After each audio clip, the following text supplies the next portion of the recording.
We will first have an overview and analysis of the situation in Guinea-Bissau, and then we will explore and expose the facts on this cartel influence, the drug cartel influence, on the effect of the money laundering, undermining our institutions, the corruption, and collapsing our good governance.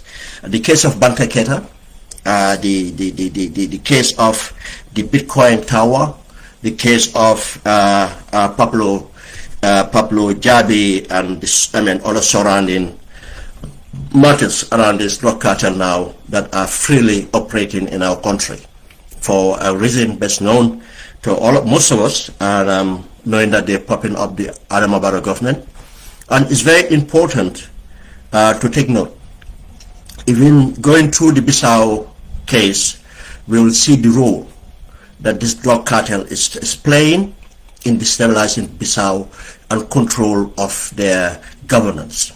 And I'm forced to say, just as when we discuss Senegal or any other country, it's not for the sake of having a program, but it is the importance of those countries to us, or what happened in those countries to how it's going to affect us, or what we learn from it to avoid those situations arising in our nation. But a country like Guinea-Bissau, as I keep on saying, all those countries that we share the body of water that takes its source from the Fouta Jallo Highlands, we are all interrelated. 90% or almost 100% of the Gambian population is made of, 90% of Gambian population can solely be made of people that have their origins either from Senegal, from Guinea-Conakry, from Guinea-Bissau, from Mali, and we obviously, due to our colonial history as well, from Nigeria to Sierra Leone and Ghana nowadays and others, due to the evolvement of migration and our interrelationship. And being in the belt of the West Africa region, especially the westmost part, that where we are interconnected in families and everything else. But as a nation, we are not an island. Physically, we might not be. Physically, we might not be an island. But again, geopolitically, we are interconnected, and whatever happens in those countries will bound to affect us in many other ways. But in this sense, in fact, it's the most direct way that it influenced the governance in our countries. We might talk about effect of probably, God forbid, we all know what happened, or some of us know what happened at the time of their liberation struggle. How much Gambia have to take on from people migrating. But again, in fact, Gambians, young Gambians going out there to fight to help them liberate their country, and Gambians continue. Until yesterday, in fact, I found out from one of my colleagues who was in the Gambia army with me, actually went back and served in recent as 2000, went back and served in Guinea-Bissau, to the point of, becoming a senior officer and manning the state house in Bissau. Just tell you how interconnected they are. But again, be it security, be it economy, be it anything else, there's a reason why we call ourselves the ECOWAS region.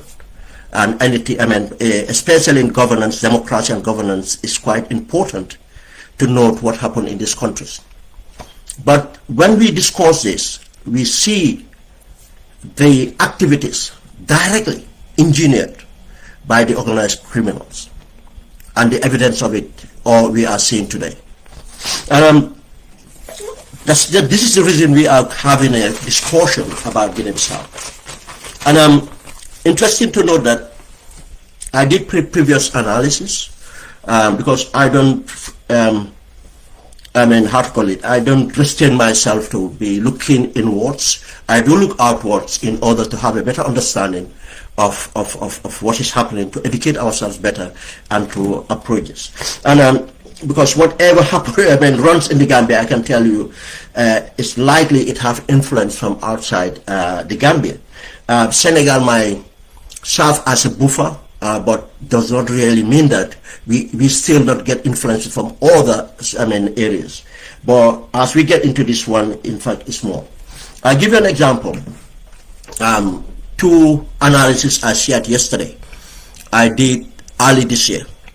And the analysis are to the point of what actually transpired now. And this is where we hold ECOWAS responsible, and we get to that. Because in February, when Embalo started to play with postponing the elections and stuff like that, we did analysis to say, look, this is not going to look good. Because Embalo was still suffered from entrenching himself. He have never been popular, and now he's trying every trick in the book in order to stay in power. He came out with a pronouncement, oh, my wife said, let me not run again. Until some people even thought he was running for a second term. Intending to run for third term. Some people thought that was the case. Oh, yeah, he's not running for third term. I said, no, this guy is talking about the second term. But the reason, if you understand Embalo's head, just as what he's playing out with now, he's a buffoon, but he thinks he's intelligent. He's a criminal. He's a devilish person thinking that he's intelligent. And Embalo made these statements, and next minute went on, in fact, to entrench himself and postpone the elections based on technicalities. But not only that, when ECOWAS went to visit, Embalo had the audacity to ask them to leave the country. At the same time, he traveled to France many times, because France have influence in what is happening there many times. And not only that, he invited Russian foreign affairs minister, and he traveled to Russia. He was he was playing up to threaten ECOWAS and the West, thinking that if you don't accept me to support me to what I want, I might go with the Russians. He thought that was strategy. And in the analysis predicted, in the second analysis in March, we predicted that things that he was going to do, and this is not only based on like imaginations. This is based on the knowledge of understanding how he operates, or how dictators operate. You will see this in Macky Sall, you can see this Adam Abando. That's why it's very important to study what is happening in Guinea-Bissau right now. We understand this, but again, we have people that we rely on, who are very reliable source, who work within the security sector, who works as journalists and civil society, politicians and everything else. We are so much connected. We know people that talk to the Prime Minister, talk to senior politicians, talk to Embalo themselves. They understand them. And in the middle of so-called coup d'etat, Embalo was talking to some Gambians, taking calls. The Prime Minister was talking to some Gambians, taking calls. Nothing was happening. They know what was happening. But we predicted that he was going to ban political parties or candidates, and if in fact he did that. The major party he thought was going to be his rival, he makes sure they don't have a candidate. Just as Macky Sall tried to make sure PASTEF was not in existence, but could not have a candidate until, or the candidate they preferred would not be a candidate, thinking that then they will not have a popular candidate to win. We predicted the amount of money, and we have seen the evidence of that. He struggled to mobilize. He's so unpopular. But we see the influencers he had to bring into Bissau, all tricks in the book to mobilize. But when we looked at the videos of the opposition mobilization and the energy, you see, when you mobilize, pay and mobilize, people can sing and dance and follow you. But when you energize people to take ownership for their destiny, those people come with fire. It's not the music, It's not the ambience. It's about what inspired them needing change. That's what they saw. When we evaluate this, do appraisals of these videos, this is what we look for. What is natural, how behaviors is, and we discuss it. I said, and many people agree that, the guy have lost the elections already, before the elections be lost. I'll give you the example of this. If you see when, in 2016, when we have a coalition, then when you see the coalition came to move into buffer zone, you see the energy in there. You see when they came, the last days they came to Bakau, you see the energy in there. That was not hired. That was people that wanted change, that pushed for change. We did those analysis, but we followed through, the elections came through. And bear me a minute, I need to open here to read some. It came through. Then we have a situation, just a minute.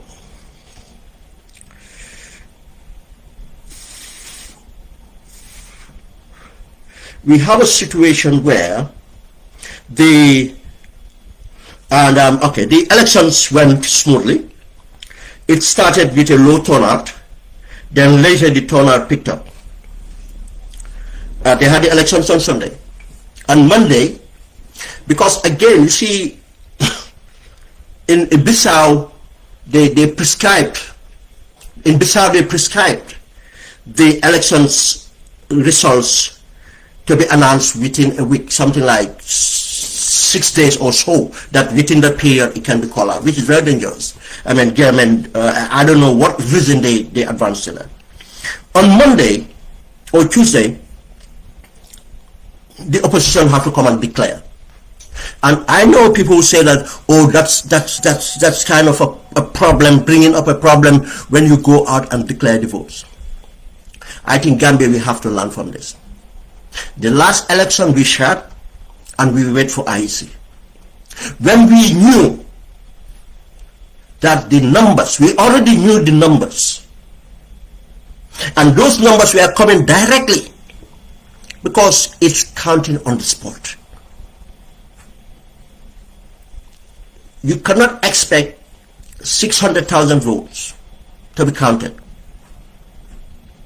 If even 600,000 votes counted on the spot, where most ballot places would not have more than 5,000 votes, or at most even 10,000. And the way the counting goes, it should not take you 2 hours or 3 or 4 hours not to know the vote. It's counting on the spot. Nothing moves away. The minute voting stops, everything is moved to the center, where it's elite, the people to count and everything, witnesses are there. Then it should not last long. And the proof of this is last election for Senegal, because it was transparent, it was done right before midnight. Even the rural parts of Senegal, even everywhere else, midnight, the votes were not. How comes we wait for the next day or the other day? And another thing, Gambians, we need to learn from this is, I've shared it with many friends, there was a live count going on. There's an app that captured the registered voters and everything, and the live count. As every constituency is counted, it's uploaded straight away live. And any region concluded, is decided this person have win. That is one thing the opposition have to make sure they have, a live count, so that they can get their numbers from different districts and be input in the app, and it's in a live count. And this was something positive had too. They did not popularize it, but they were monitoring every count. This is why it was difficult when Amadouba and others started to release numbers that were not the official. They made a communication to prove that they know what the numbers are and they are going to win first time round. Amadouba and others were trying to, the Senegalese Amadouba was trying to make it as if Pasteur did not win enough and they would need a second round so that they can get and corrupt the other parties to win. The same issue was developing in Bissau. But because of that life count and the opposition having that control, they could not do it.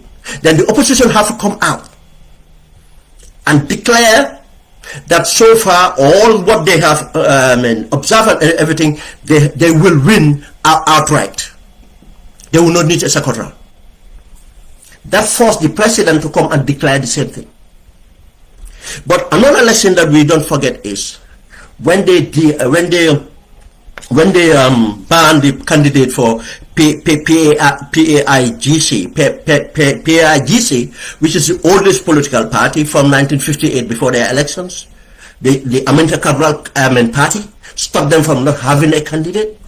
You know what they did? They went and support an independent person. And I can tell you, and it made a difference. It made a difference. Now, when he came out and declared himself, and people feel the tension, but he knew that he could not. Why? Because this time around Macky Sall was not around. Macky Sall was not around. You see, the electoral in Guinea-Bissau, it's very tribal. It's very tribal, and it's very kind of religious. I mean, this thing. It's like there's like a Muslim vote and there's a Christian vote, or Christian animist vote. There's a Muslim vote. If you have a Muslim candidate, the likely turnout for the Muslim candidate would be from the Muslim regions, which are two major areas, Bafata and Cabo. If you have a candidate who is non-Muslim or who comes from the major tribes, because you have the Papels and then the Fullers and so on. But if you put the numbers together, the non-Muslim tribes would be far more.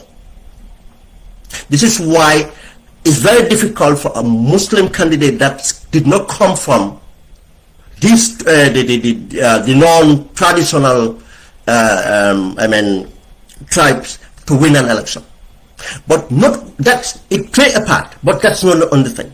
Any good leader can change these dynamics, especially with policies and the influence, because there's a lot to come in. But to gauge Embalo's or lack of popularity is how much he lost in the diaspora, because the diaspora is a good way of to gauge a political party popularity, but he completely lost it. When this ends short,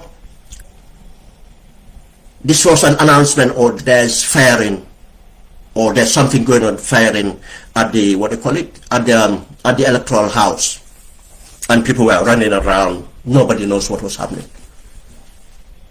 I quickly, because people started texting me, oh, do you know what's happening in Guinea-Bissau? Do you know what's happening in Guinea-Bissau? Based on experience and knowing, following up, knowing what was likely to happen, and which was predicted, I predicted in January and March. I put up a quick analysis of the scenarios that might be leading to this chaos. Because obviously he was losing, and I knew there's no, you see, and this too we have to understand. Just as Macky Sall did not walk out. You see, when you see two things, when you see a democratically elected, or someone who came through the democratic process, let's say that, continue to want to run for third term, know that they have committed crimes. It's not the law for country. They are doing it to protect themselves. They have committed so much of corruption, and their freedom is not guaranteed. And people around them would not even allow them to go. They want to consolidate power. And in the process of consolidating power, they commit another crime. If they have not committed those crimes before, they will commit human rights abuses. Double one. This is what happened to Macky Sall. In the case of Sadauda was not afraid of leaving the power, that he was going to be prosecuted for human rights or corruption. No. It was the people around Sadao that realized that it was a competition. The PPP started with a competition. The minute they matched with other political parties, it became a party of convenience. When it moved from the People Patriotic Party to the People Progressive Party, and the people from UP opportunistically left UP to come and join, and the others came and joined, it became a party of opportunism. And the corruption, ensued, and the complacency, knowing that elections will not take them out of there, it continued. And this rivalry, they will not allow any other camp to take power. Now Jawara is the unifier. Without Jawara, they don't want their rival to take, because if their rival takes power, they will be dealt with, or so on. That's keeping there.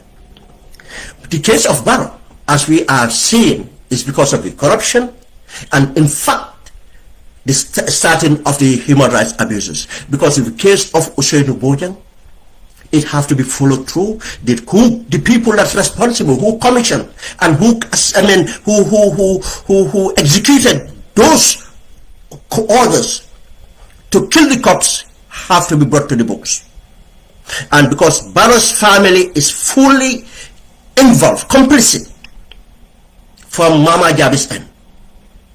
Mama Jabi is complicit in the conspiracy. It's a conspiracy, and the minute Mama Jabi had an opportunity, he did not try to contact anybody else but the sister of Barrow. They know what they were doing. Everything was planned, and these are the issues now Barrow is battling with. And others, as we go on, and others he will have to battle with, because of people are not going to let him get away with it. When this happened, understanding this guy is not going to work because of the crime he have committed. Just to give you an example, recently, between March and now, he killed his chief of security at the state house. He killed him. The brother of the chief of security, their names are very difficult to pronounce. I can't remember them. The brother is a journalist. The brother went missing for 24 or 14 hours. The body was found in the Saloli River. This is, and he have framed many people for crimes they have not committed, to get them out of the way, to structure the army the way he wanted to. And he's so much involved in drug trafficking, which we're going to get in later. Then in Barrow, when this fire started, then I put my 3 points, and I'll read from my things. I said we are given a quick overview and an analysis of the evidence unfolding in Bissau for all those contacting us for opinion. From the video footage bearing the sounds of gunshots and people running in confusion, with reports of a coup d'etat going on, confusion of uncertainty in Bissau amid report of a coup, with the president claiming he was arrested. The Electoral Commission is, whilst the Election Commission is still counting the votes from Sunday parliamentary and presidential election, with Mbalo and an independent candidate, Fernando Diaz, each claiming victory. The first thing again, just I give an example when he said, my wife said, let me not run. Because, you know, he served in the intelligence, as an intelligence officer. And something happens with, if you're not careful, with an intelligence officer, serving as an intelligence officer. If you don't insulate yourself, you get to the point of thinking that you are smarter than people, and you can always come with stuff that can fool the people. Because probably you have been operating before and you get away with it. You think you can carry on, get it on. He called out this quote. I said it cannot be easily determined from these reports alone.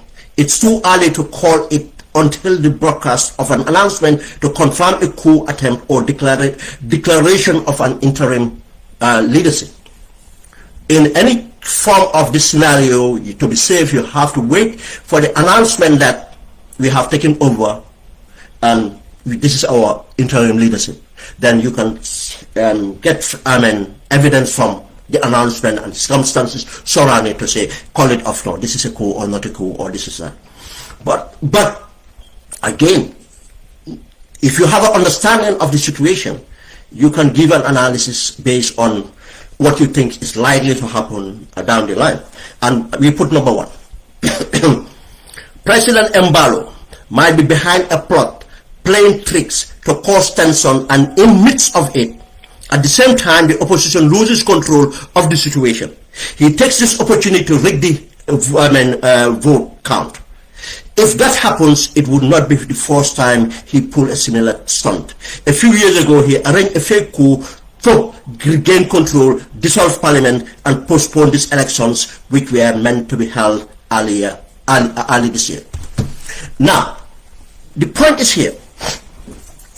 Let me give you a background of Embalo. Embalo was serving intelligence. Embalo got, entangled with the drug cartel. He resigned from the army. He got money. He went to Dakar. Whilst in Dakar, he started to continue to work with the cartel from Dakar.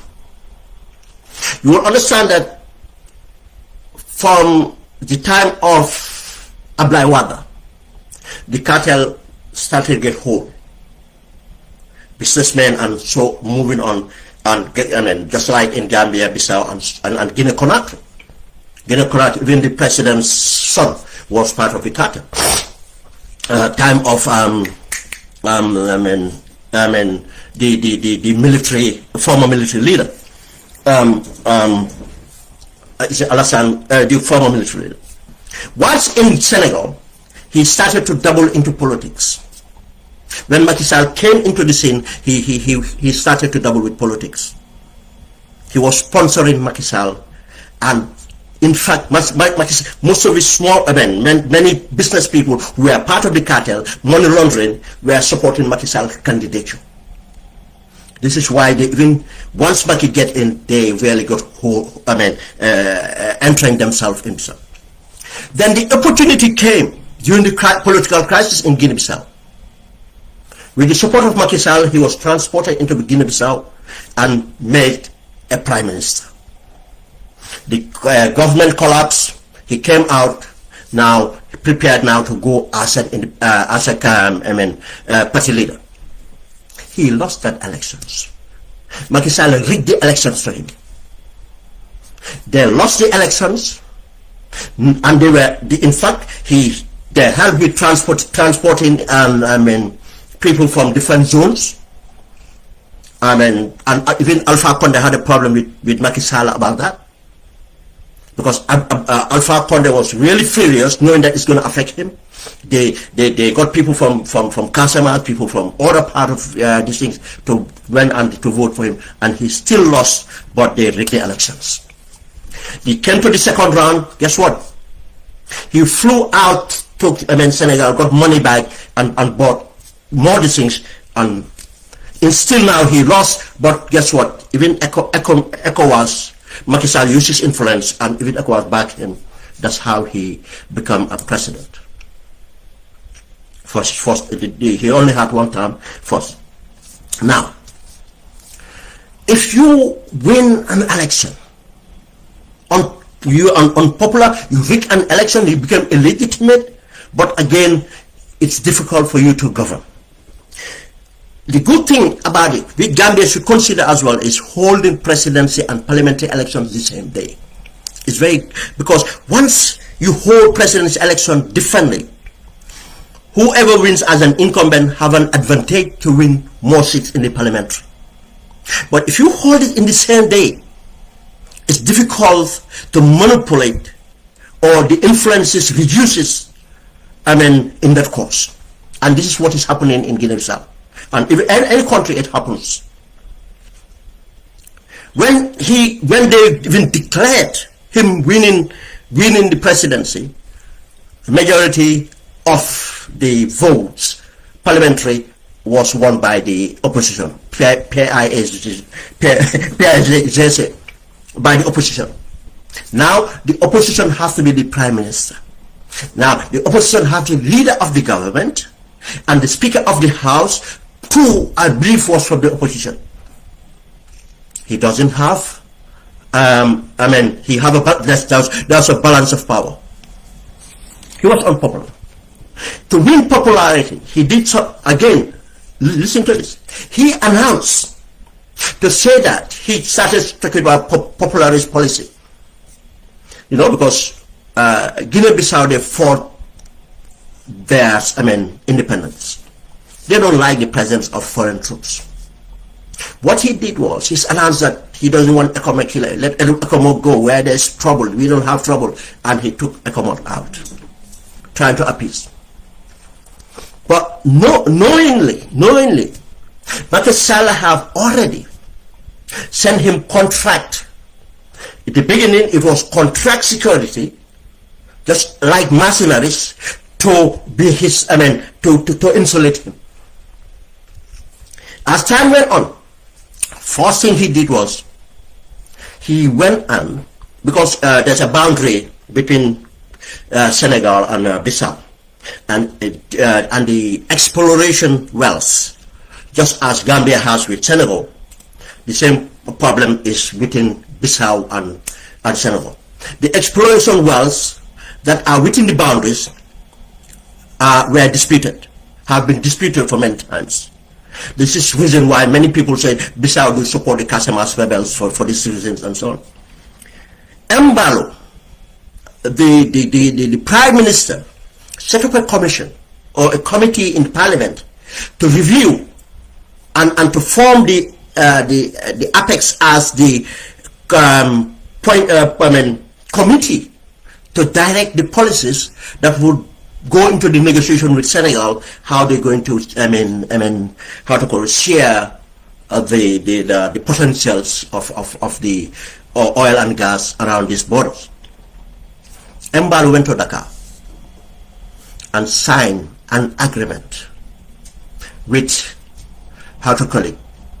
with Senegal, without Parliament knowing about it, and giving Senegal the greater part. I forgot the numbers, I don't want to quote the wrong numbers, and giving Senegal the greater part. The opposition in Senegal leaked this detail with the evidence to the Parliament, Bissau Parliament. Bissau Parliament raised this point. The President came on air and denied it, that it did not happen. They produced the evidence. Now things started to heat up. Around the same time, a plane left the Gambia. A plane that was bought by a consortium. They said it was owned by a Gambian. We still cannot find out which Gambian owned that plane.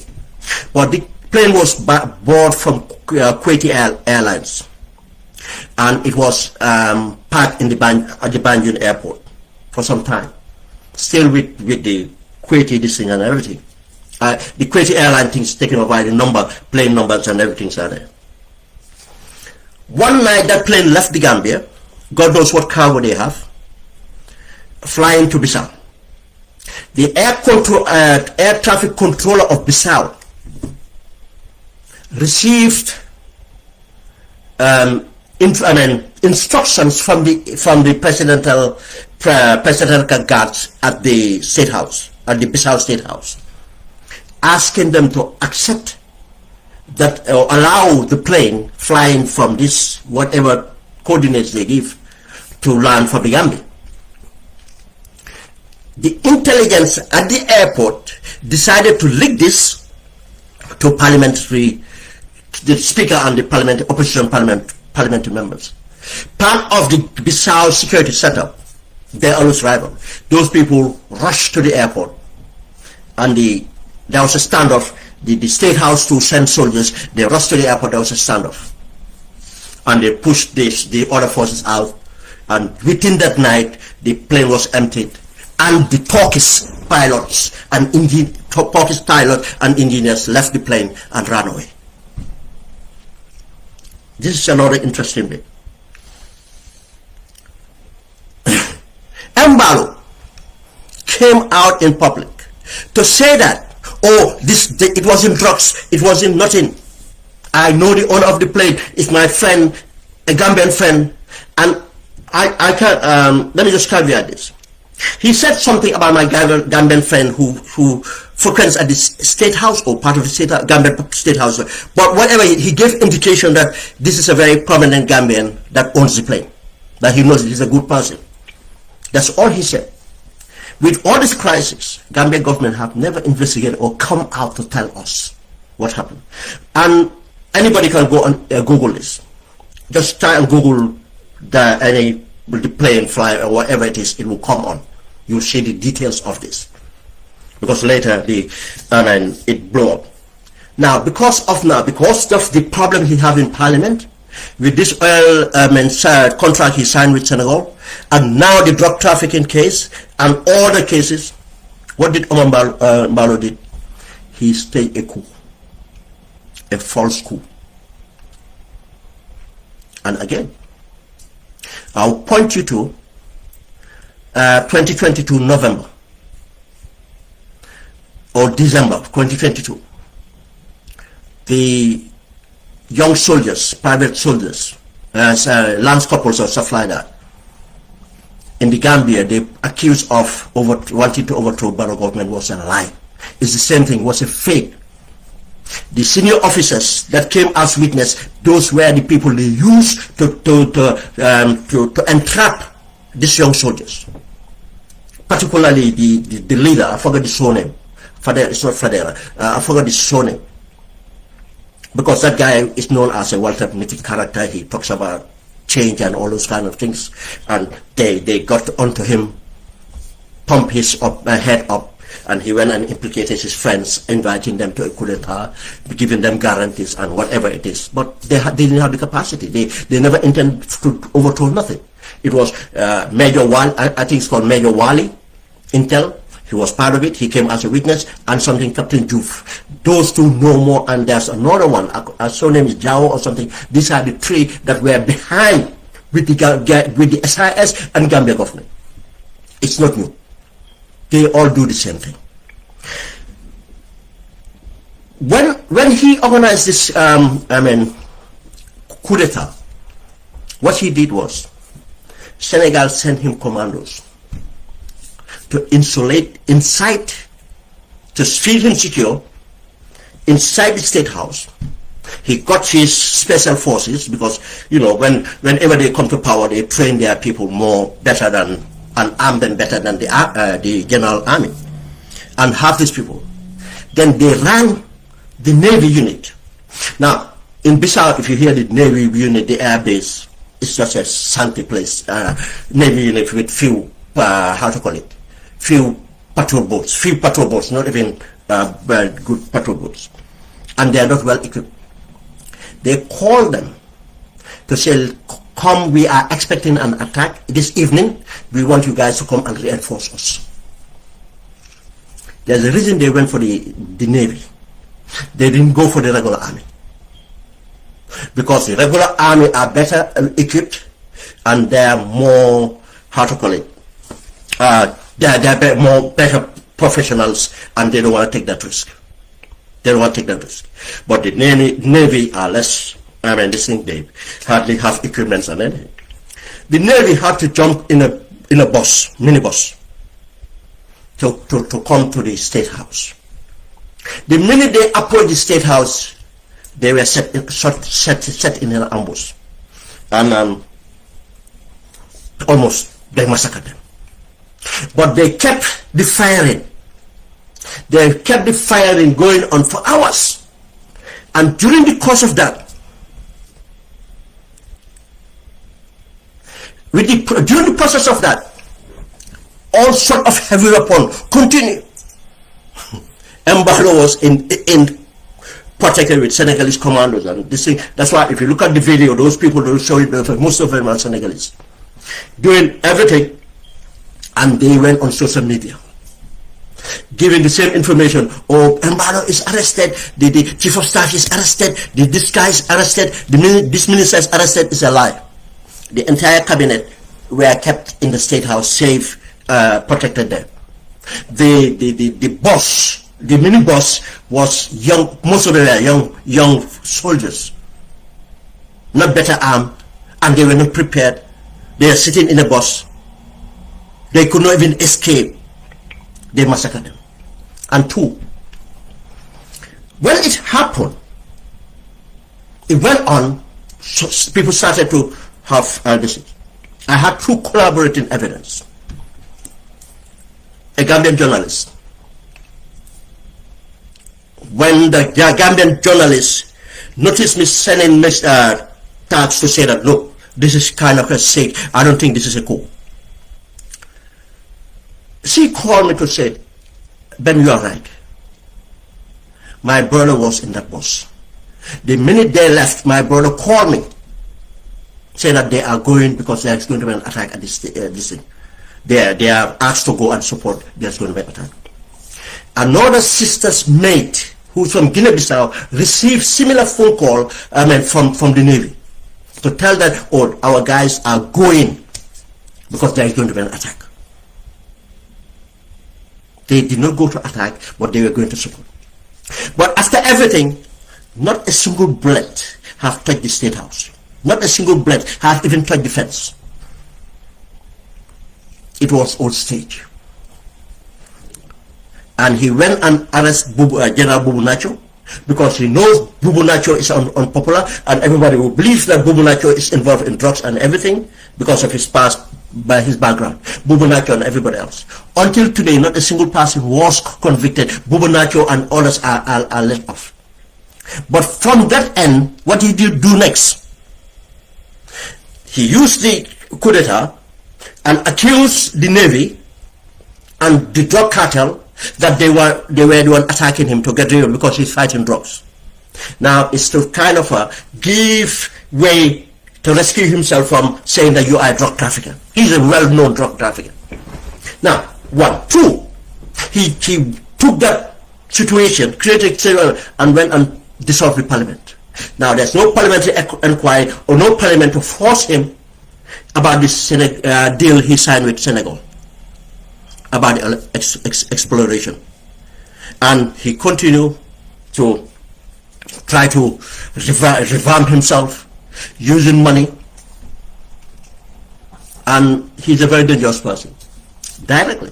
You see, when he used that kind of how to call it again, this Palestinian scarf as a symbol, that is he have just made an interview saying that, oh, it's Portugal who's against me. Portugal don't want Muslim leaders.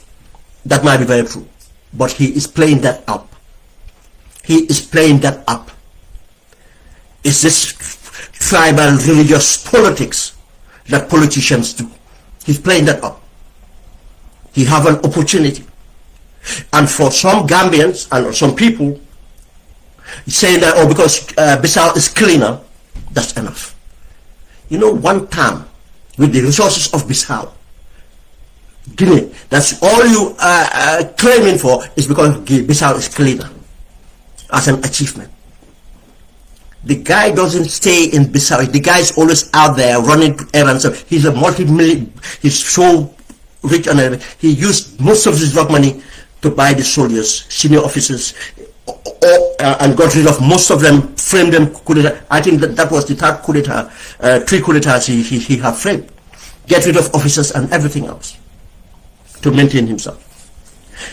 This is why it's dangerous to keep, and when we get to the cartel in the Gambia, we'll see the implications. This is why I said it's likely that what happened was to create chaos, whilst the opposition will lose control, stop the counting, or go and rig the elections there when opposition is dealing with so-called coup d'etat going on, or I said, or the military might seize opportunity, the opportunity to seize power for itself, or be an arrangement with President Mbalo to deter the opposition from taking over the government, to allow his trusted general to succeed him instead of giving him and give him protection from prosecution for crime he might have committed. That was the second option, that this might be what is happening in Bissau. This might what will be happening in Bissau. Now, and it's very similar now what we are experiencing here. Even Goodluck Jonathan One of the observers came out and said that, that's not a coup. That was not a coup. He threw doubt in the coup. That's not a coup. You know, the opposition winning an election, if I can tell, it's just as what happened in Gambia 2021. When they went to the polls, the government was silent because they knew. Look, day before elections or days before election, it does give an indication who won. Silence. Everything was going smoothly. If the state party did not disrupt elections, when election is going to be won by the opposition will not disrupt it. The opposition want the votes to go because they are confident that they have won outright. They don't their homework.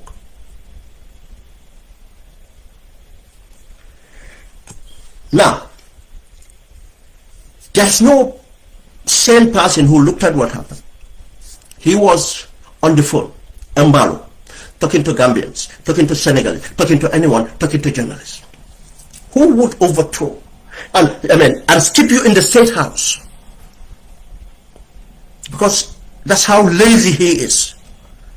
Even if you're going to plot something like that, let them take you away. Put up a fuss. Let it, go such. No, he doesn't want to even take that risk. Someone he have promoted recently, I think a few months ago, and made him the president, but someone who he groomed from the rank of captain within 3 years to be a general. 3 years to be a general. That's what he had.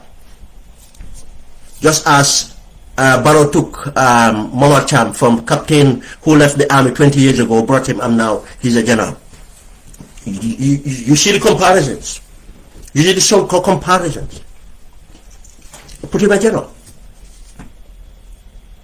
And next minute, they allow you to take a private plane and travel to a safe destination in Senegal. Some people were saying other countries reject him. I don't think it's true. His first choice would be Senegal, and as evidence are coming out, he seems to, within a short period, have a good relationship with Jammeh. But we had the statement of the Prime Minister technically saying that if it was him in charge, he would not have allowed him to undermine his democracy in his country, deny the victory to these things, and we give him shelter. Now the army, from this first statement they gave, they did not blame Mbalo for anything, but they were insinuating that there were forces behind this destabilization of the count or looting of the votes. So they were trying to blame the opposition for that. They arrested the two opposition leaders, the head of the PAIJ party and the independent candidate that have, likely won the elections. They control them, take them to an air base, and later they free them. But Mbalo was free with everything.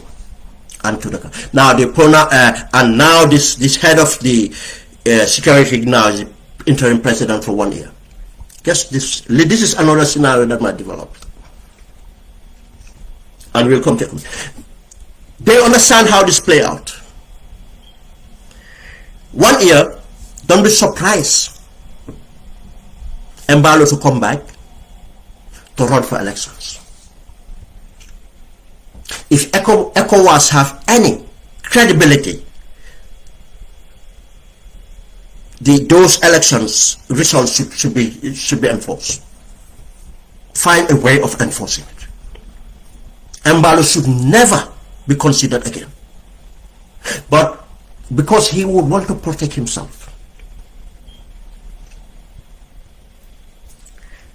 he would have to go out of the country, because he will not want to stay. He cannot stay in the state house when there's a coup d'etat. He doesn't want to stay anywhere else because it wouldn't be safe for him. He wants a safe place to be. And that's why I agree with Prime Minister Sonko that he should not have been given sanctuary. If situations are not resolved, this we have to be discouraged. You put your country in fire, and Guinea-Bissau is technically, can easily go for civil war again. It's a country that have not mended yet.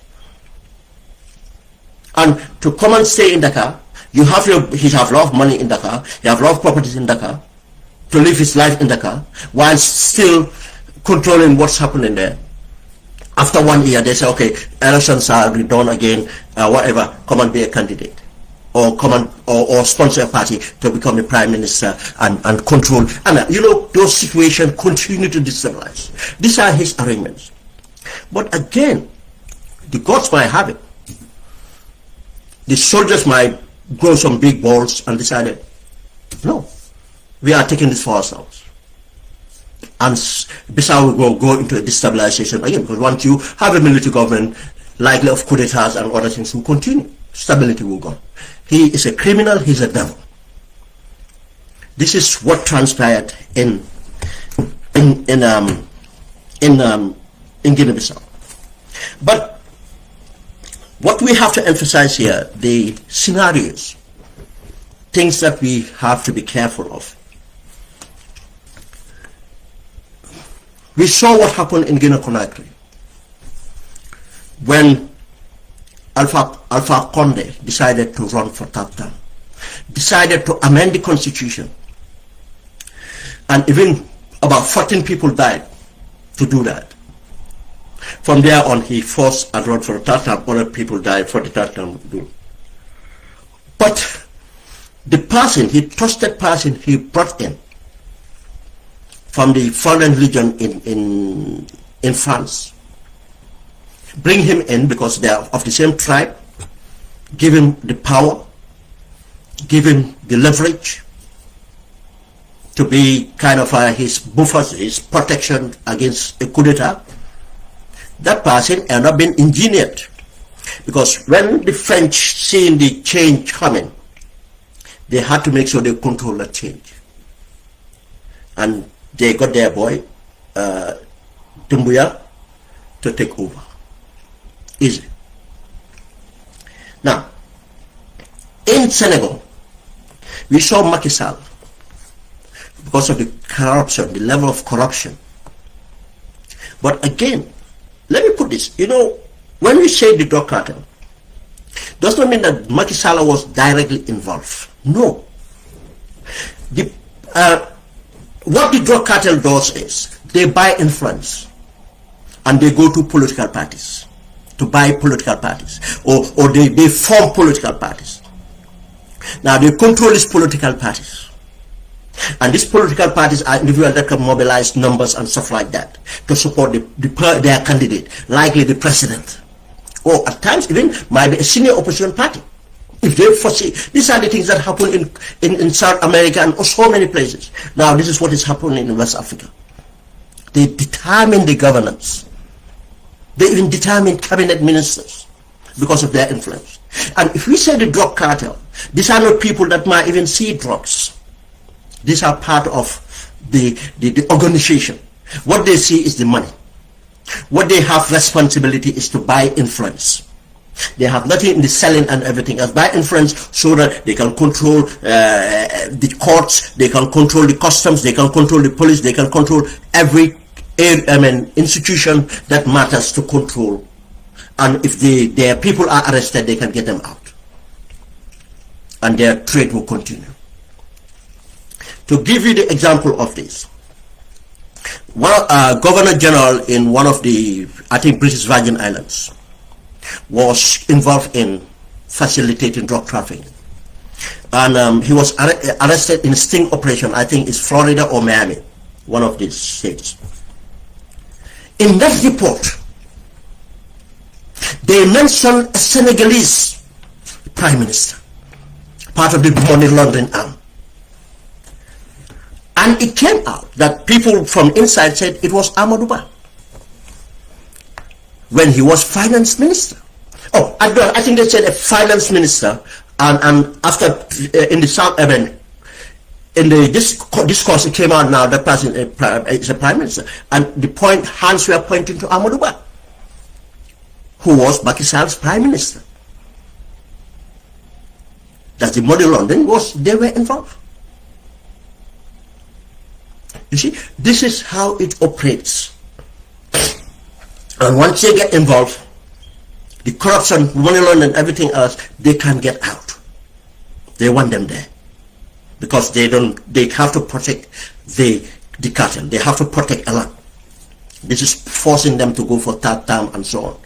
The institutional corruption goes on. Other things again, and so on. And we have seen the level Macky Sall had to go in order to stay in power. Now, if you're thinking what I'm thinking now, and I've been saying it, don't expect Barrow to give us a free and fair elections. We have to demand and we have to secure that. And we have to be ready to know if we want peace, we have to be ready, vigilant. Make sure he have no other way but to accept what Gambians have decided.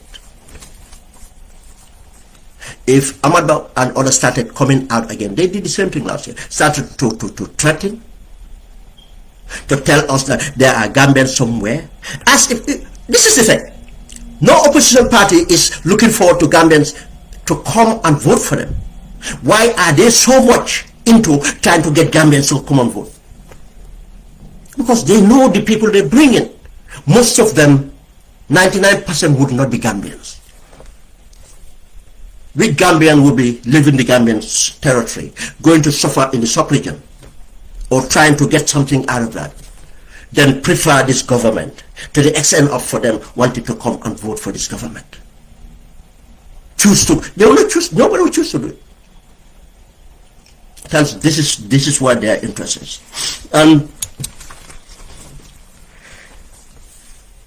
Let me move from Bissau, then we come to the second part of this. Sorry, before leaving that, it's just have to talk about ECOWAS. This is again we talking about the regional bodies. Part of my analysis is in March. I explained the problems with ECOWAS. The other thing is after Mbalo triggered that fake coup, he got ECOWAS to send troops again. He got ECOWAS to send troops again to Guinea-Bissau. Now, this ECOWAS to send troops, it is to justify the presence of the Senegalese special forces in Bissau. That's why he and ECOWAS sent troops. They call it's called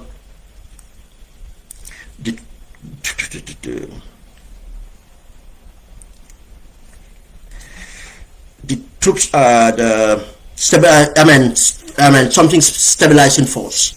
They call them something ECOWAS stabilizing mission. They call them ECOWAS stabilizing mission. You know the interesting about this. Let me move on to show you the drug cartel, how they control, and it all spanned from when Mada Bio was running for elections. That's before he was elected again.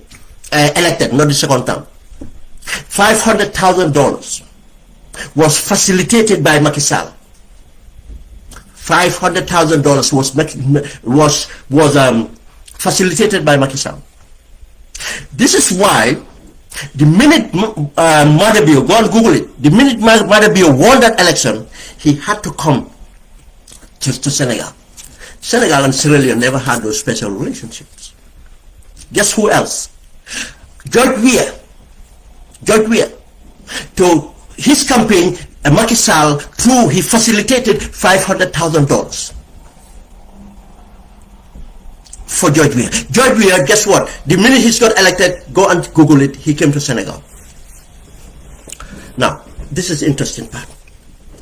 Have you realized when George Weah became a president, when, what's his name? Bio became a president. Now, you either hear a big fine of drugs, Gambia, Senegal, Bissau, how to call it? Bissau, Sierra Leone, or Liberia. To be fair to George Weah, because for George Weah to win, he had a new campaign team. They captured him.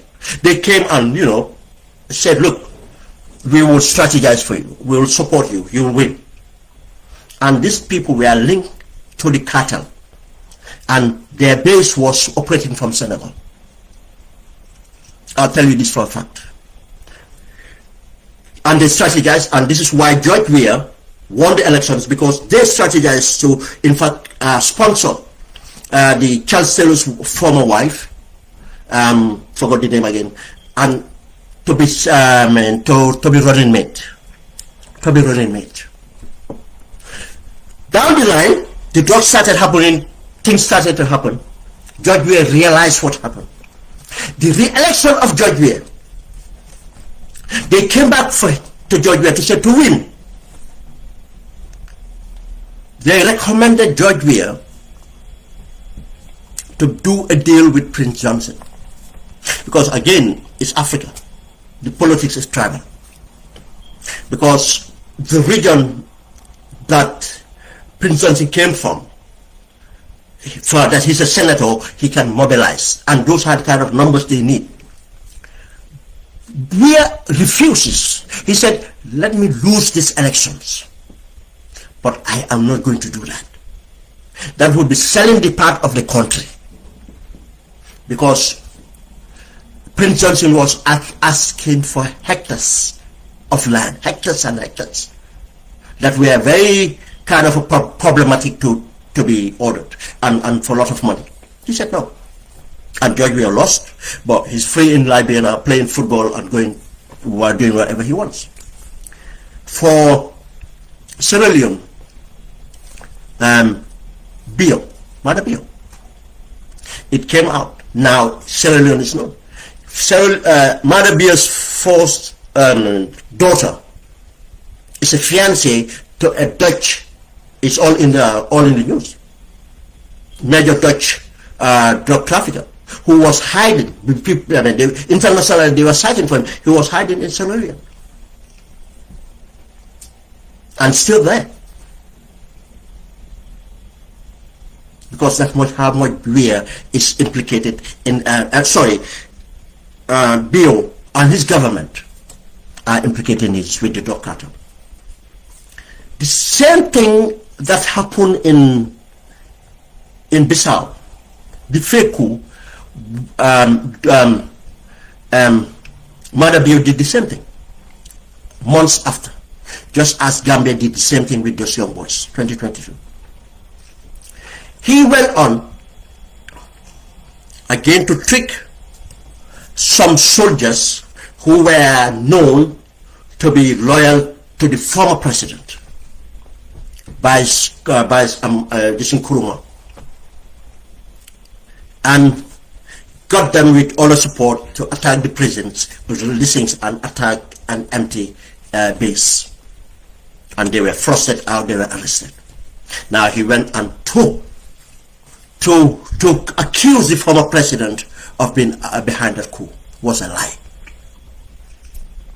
It's all distraction to destabilize the opposition, because he lost the election, second round he lost the elections. He rigged the election to the extent of sending soldiers to attack the headquarters of the opposition. He's unpopular. He had to do that. And guess what? ECOWAS sent him a stabilizing force to protect them in their state house. Did you ask yourself, where's that stabilizing force when this guy declared a coup d'etat? They were there. They're still in Guinea-Bissau. Now, for ECOWAS to come out, when this guy dissolved parliament, they did not sanction him. They didn't do anything to him. They let him, because they all do the same thing. Ivory Coast, Togo, and all these ECOWAS countries are a club. They have never sanctioned Senegal for what this guy was doing. Macky Sall was doing the killing and everything. How can a president use a degree to stop a political party? Major opposition, your major opposition. They know it's not right. They know what Macky was doing is not right. They will not say anything. It's a club. Then it is for us citizens to make sure we don't allow these situations to arise. We work as citizens to stop this situation being arising. And I tell you, in the measure to facilitate all this, France is behind it. To facilitate all this, France is behind it. To support these corrupt leaders, to control. ECOWAS came out with their communique. Let me just go brush that. Listen. They say that they have suspended the junta. It's nonsense. Suspended for what? The junta knows what's going to happen. Guess this. They did not blame the embargo. They are making it as now as the junta have done a coup d'etat. They know fully. ECOWAS have intelligence. They review and everything else. They know more than we know that this is fake. They should call it out. Jonathan call it as fake. They should call it out. They will not. Just because you know what's going to happen. Embalo still have influence with them. In the communique, they put what they say that they're sending a high-level team to negotiate. Go and look at the names in there. The Senegalese president now, who is already starting to be compromised, starting to act as a French stooge, trying to betray the Senegalese population that voted for him, or even those who did not vote for him but agreed of his presidency, for people that died, for people that were wounded, for the people that mobilized their living and everything else to vote to make sure he become a president, for the prime minister that he had that showed to start that excellent relationship and everything else. Now he's looking the other way, and we have people out here saying, oh, because of his married his wife. Because we will always go for women and attack them.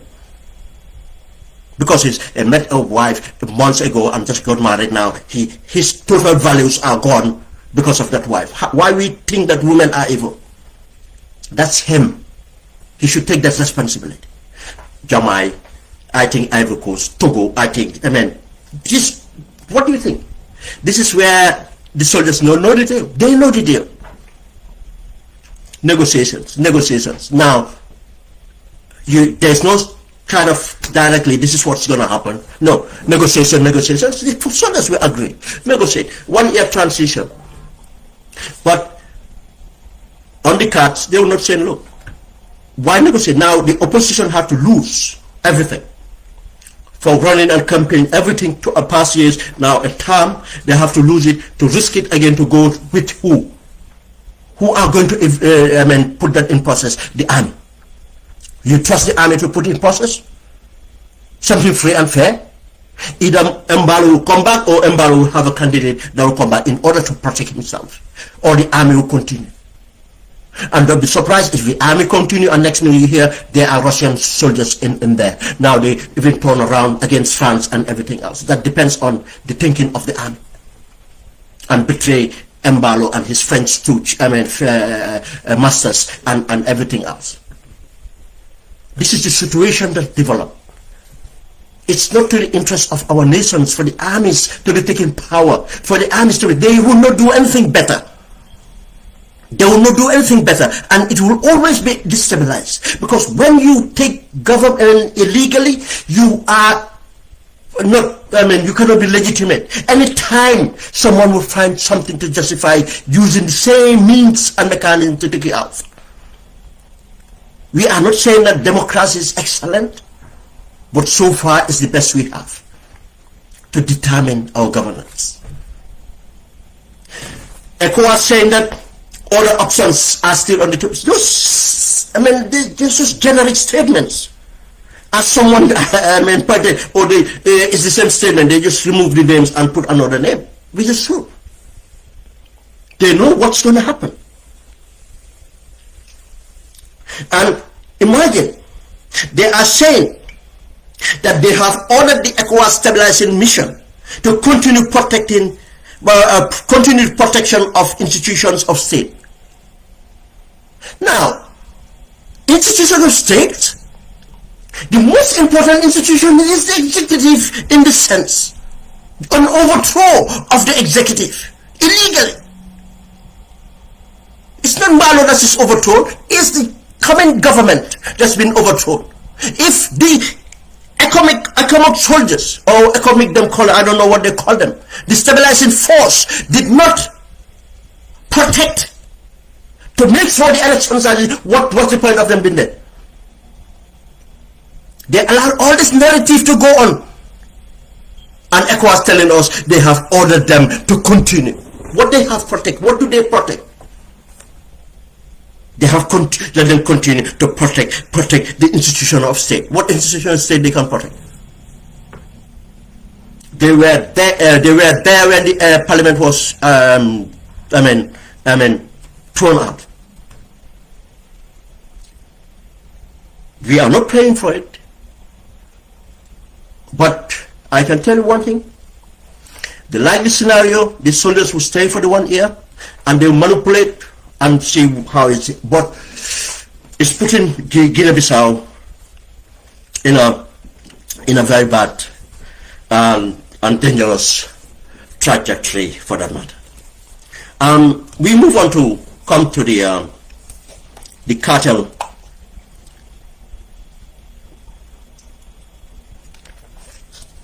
The drug cartel in the Gambia.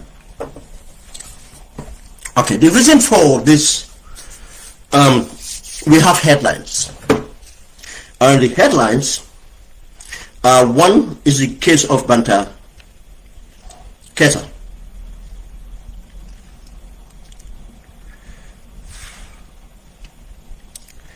Okay, for people are still saying, oh, there's no Banta Keita. There is Banta Keita. I'll tell you that for free. There's Banta Keita. But I'll give you an example of this, why this is very important to us.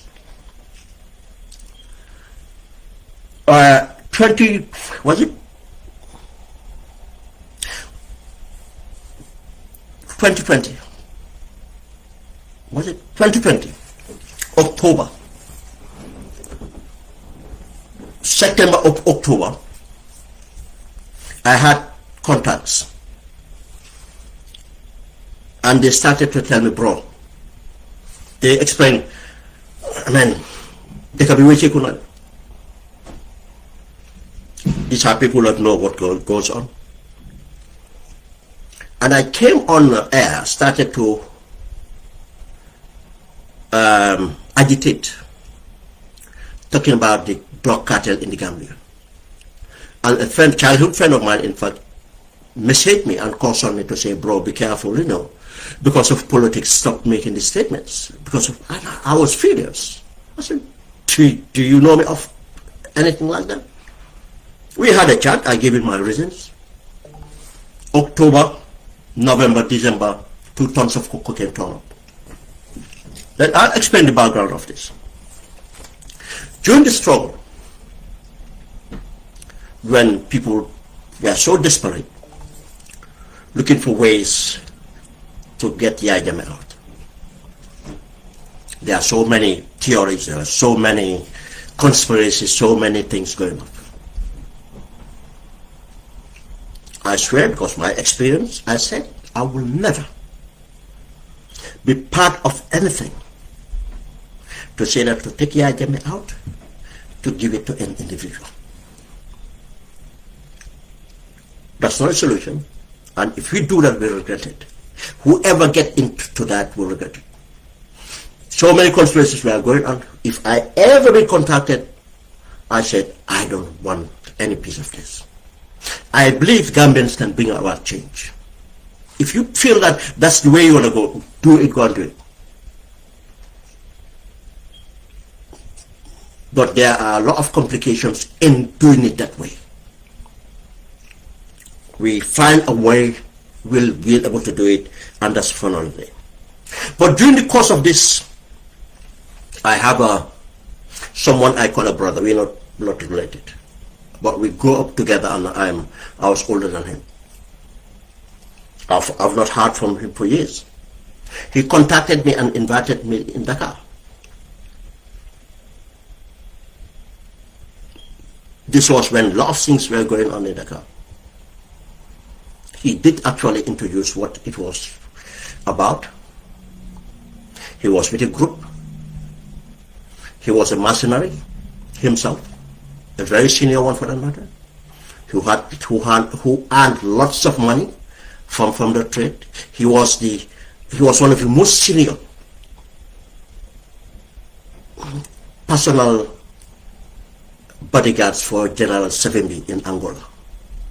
He was in Angola, fought with Savimbi and everything. When Savimbi was killed, he had to leave Angola to be safe, and he decided to stay in the Gambia because because of Jammeh knows about his background and their background. When he invited me, he was in Dakar, living big, has properties. Have a property in Jamnyaju, a big farm around Jamnyaju and everything else. We went on a meeting, and they were looking to identify a Gambian that they can put in power, obviously with conditions. I was not interested in that, but I was interested to know what they were up to and to know what else was going on. That was my only interest. They never spent anything on me, and they never paid for my travel or anything. I only spent one night, in fact, in his apartment, and it was not that I went to sleep or enjoy that night. That's the night I was invited to sit with them. And I had 2 hours sleep, and in the morning I left. I kept in contact until the impasse. In fact, he kind of reconciled with Jammeh, and in fact was involved in other stuff.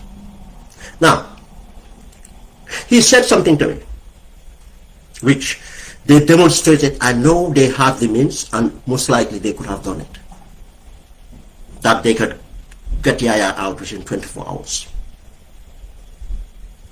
This is what they need. I said, what's your interest? Because Jammeh double crossed them. In that meeting, there was a retired French colonel that came from the French embassy in Dakar. He was in that meeting. That chap I'm talking about was linked to many people who were around Maki. And all of those people were into economic crime and organized crime. They were running the crime syndicate in Senegal, and they were APR, or support Maki. This guy said to me that they used to have a deal with Jammeh, and that is double crossing. If you go and listen again to the testimony of SISDG, SFR was trying to get into that, asking about the Jammeh's involvement or the SIS, how they were monitoring or working with for the drug cartel or drugs or anything else. And Angola, SIS did talk about Angola, but he was just lying and moving things around, because SI did not have the intelligence to get in there. He could not. And the difference was, during Yahya, the drug trade was introduced to Yahya by Babanding Fanding Sissoho. The minute they came in and settled down, Babanding Fanding Sissoho. Everybody remember the heroin that was stopped in Mauritania. Because it was stopped in Mauritania, they didn't have confidence that if they come into the Gambia, they would have access, because they knew that State House was involved. This guy's as fertilizer and what else, addressed to the Minister of Agriculture. And the minister was a victim and thrown out. But the minister know nothing about it. It was Babanding Fanding Sissoho, Yahya Jammeh. It was around the same time Babanding was already in America, trying to buy helicopters that he said for charity was a lie. It's part of building this drug infrastructure. Then obviously when they held Babading in America, that deal broke off. Then the South American came in and Jammeh took it up. Jammeh was controlling it. That's why people are saying Jammeh money is finished. And Amadou Samba was his financier, manager. Again, go and look at the testimony of Jesus, the former IGP. He said the night he had trouble with Jammeh, he went to Amadou Samba's house after midnight and stayed for hours. Amadou was on with Jammeh trying to negotiate. Why do you think he went there? Jesus and other service chiefs, and there was another group, Kulete Mane and Matar Seka and others. He had different task force operating, running these things. These chaps, these Angolans, gave me the evidence that go to that place, observe and see what's happening. People that know will tell you. There were groups of Portuguese and Angolans in Paradise Estate around the airport. Groups of them running, tinted glass, four-wheel drives and everything. They were all in it. Flights coming in and out and everything else. But he was controlling it. That's why it was not out. Taking how to call it, royalties and everything else. Taking royalties and everything else. And it was, the 1 ton, this thing. It was the 1 ton coke found, it was accidentally found. Because of what? Some of the people who were overseer of the operation, Gambians, started to steal from this consignment and selling it in the market.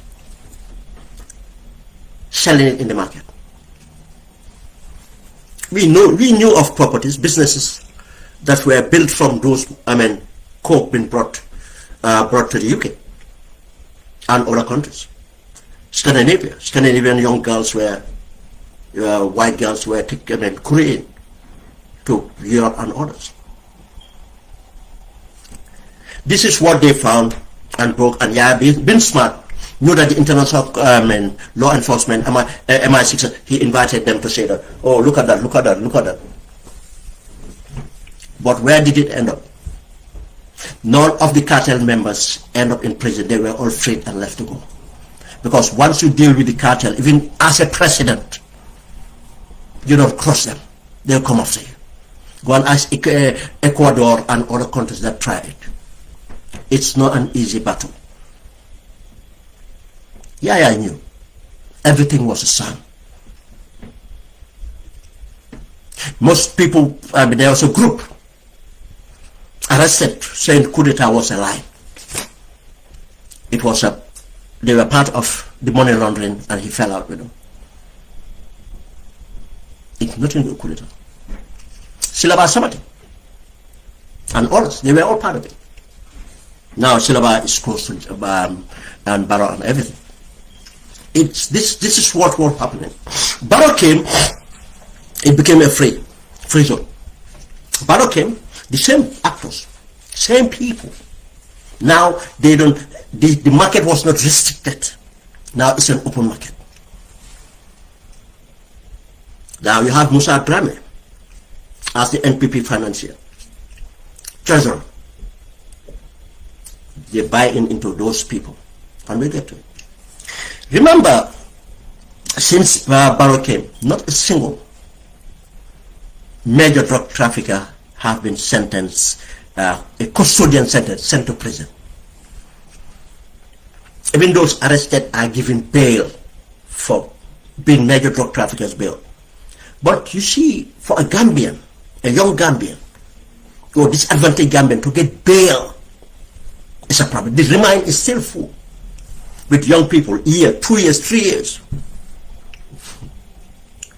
I will just count some of the ones I can remember offhand. These are the major ones. You remember the drug, how many kilos of drugs been found in a container owned by Lebanese, some Lebanese business people, that the laborers found in a container of sugar. The case did not even get to the courts. That they said they have evidence to find the people that imported this. Then let's say the other major one is Banta, 2 tons of cocaine. It's easy to detect the cartel operations. It's easy. There are so many intelligence in the Gambia, SIS, police, police financial intelligence, immigration, how to call it, customs, all these things. You want to tell me they don't know? The properties they buy, the transactions they do, and there are so many ways you detect this thing. But no, they're free.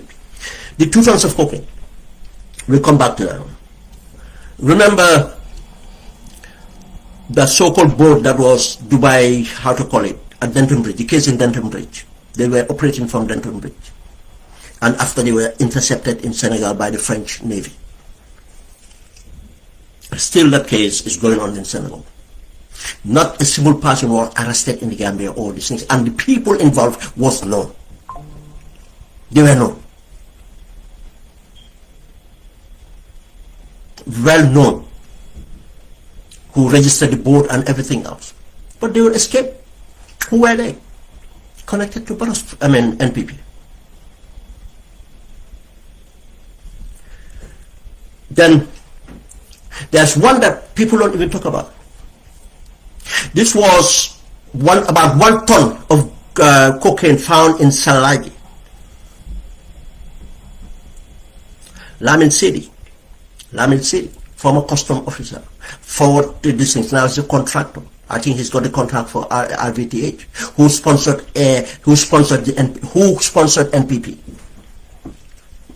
The drug again. What happened was a Sierra Leone contractor, painter or whatever it is, was living in the house, a complete house. I don't want to name the owner of the house. He's in the UK here. He's a lawyer. He have nothing to do with it. But his friend to Lamin City and give contract to Lamin City, the house was built, everything was almost ready. And Sierra Leone was living there whilst he's working on the house. They brought a ton plus and safe, keep it there. Lamin City's nephew, something Fofana, a young guy called Fofana, was in charge of as the foreman. That Sierra Leonean knew it was drugs. Look, something that you take, one kilo, you can easily make thousands of pounds, dollars. The Sierra Leoneans start nicking the drugs to try to sell.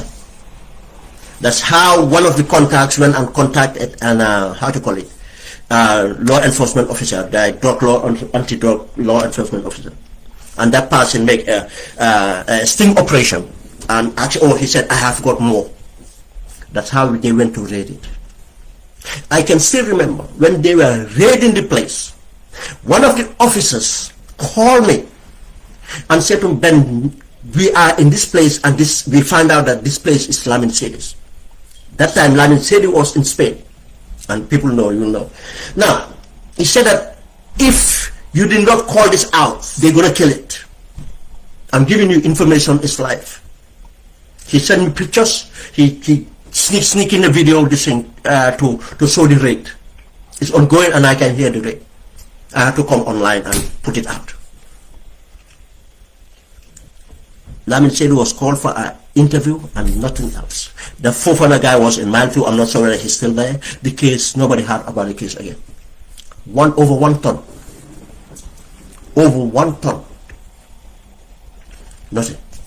We have 5 tons here. There's another one, Jimpex, these big vehicles that goes to Mali.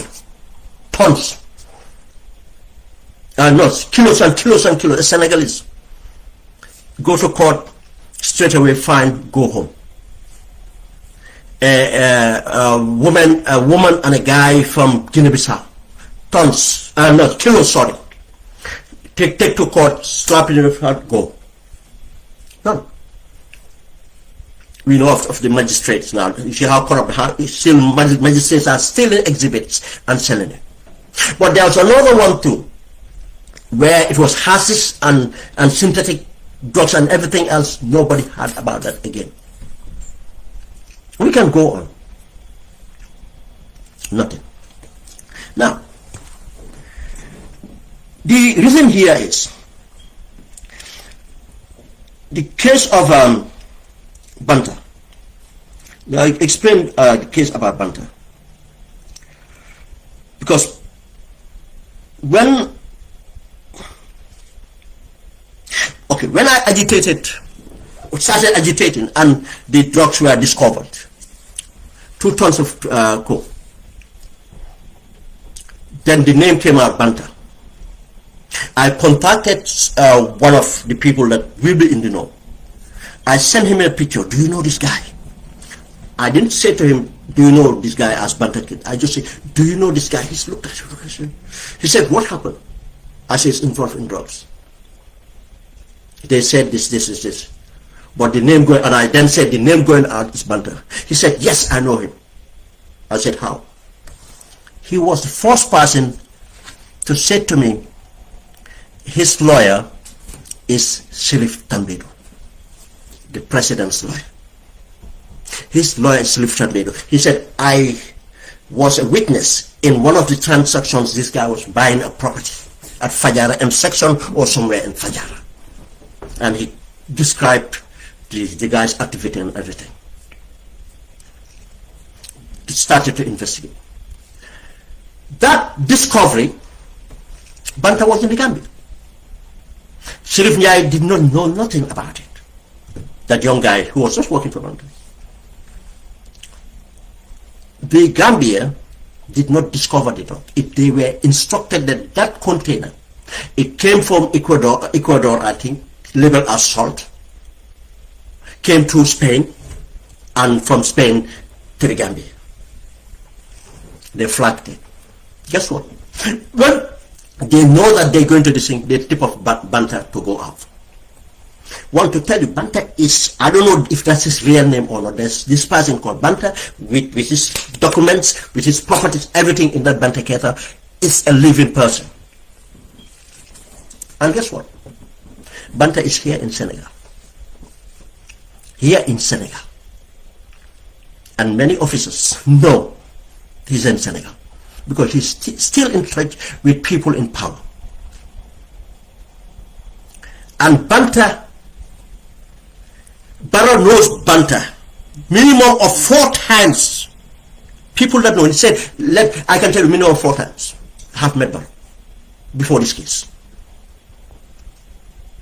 And why should anyone doubt that? They share the same lawyer. But there's more to it. Now, Banta left. They said Banta ran away, red alert. Banta now, they don't know where he's alive. Banta family from Mali or somewhere are living in Senegal. And he's living in Senegal with them. Banta, just imagine this. Banta left since 2020 somewhere to now, about 4 years. Banta wife, who is not a Gambian, you know, she's still living in the Gambia. Not a Gambian. No ties with the Gambia. You think if Banta was living somewhere very far in Angola or America or anywhere else, you think he would stay in the Gambia to run a salon? Money laundering with Sirif Tambedo. Let him show me. He dare not. People that know will tell you. The reason he's staying in the Gambia, he's frequently going to. You know, one day I talk about this. Guess what? They went and pretend that they were raiding the lady to check, say that they find him looking for Banta. They know. The police, the drug law enforcement, SIS, they are not stupid. Only that if the political will is not there for them to do their job, they can do their job. Any sensible person can do that. If the wife is traveling, flying to the car almost every other time, should not be the place you look for. You will not realize, why this lady is still here? Just to run the salon? And his husband is not here for years, and he have no ties in the Gambia? He's traveling to the... Let's trail him. Let's trail her to find out why he's always in Senegal. They will not do it, because Banta is protected. Now this have become a truth. The money laundering. Remember when Banta was arrested, when Banta case came out, because if you are to investigate drug trafficking, you have to parallelly investigate money laundering. Money laundering. And we have good laws, very good money laundering laws, which were, very good money laundering laws we have. Now, the then advisor for the Drug Law Enforcement Agency, Ngor Seka, published an affidavit calling all these major estate agents and banks, subpoenaing them to investigate. He did that. After a few days, they withdraw the summons. Who influenced Ngor Seka to withdraw the summons? People higher. Because the banks, the estate agents, these are the big estate agents, are part of the money laundering. Part of the money laundering.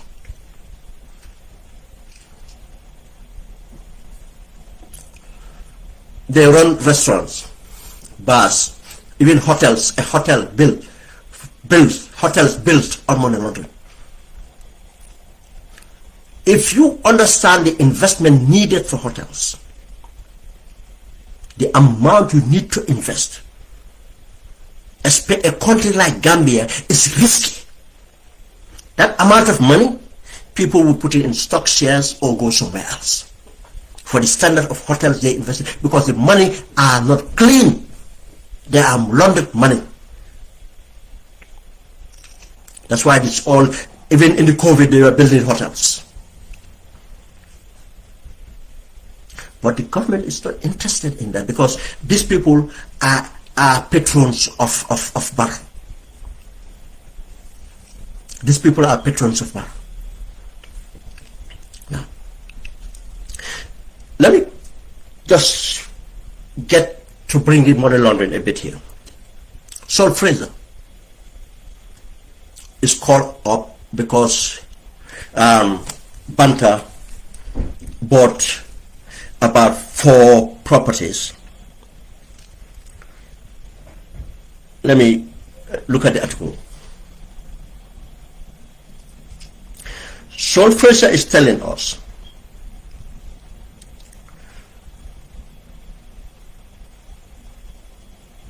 that's the Pablo one. That's the Pablo one. I'll come to it. Okay. Anyway, Pablo bought about 4 properties from Saul Fraser.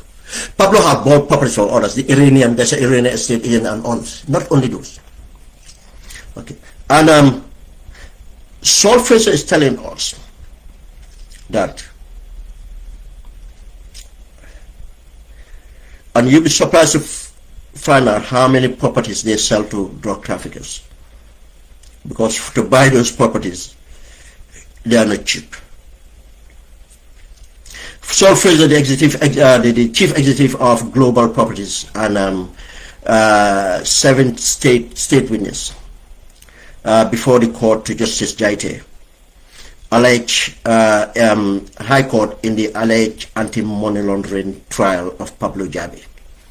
Okay,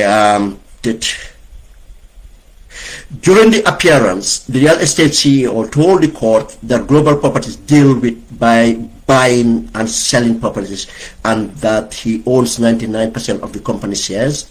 When asked if he recognized Pablo, he said, I understand that they are customers of mine, but I don't know him. That's a lie. Saul Fraser knows Pablo.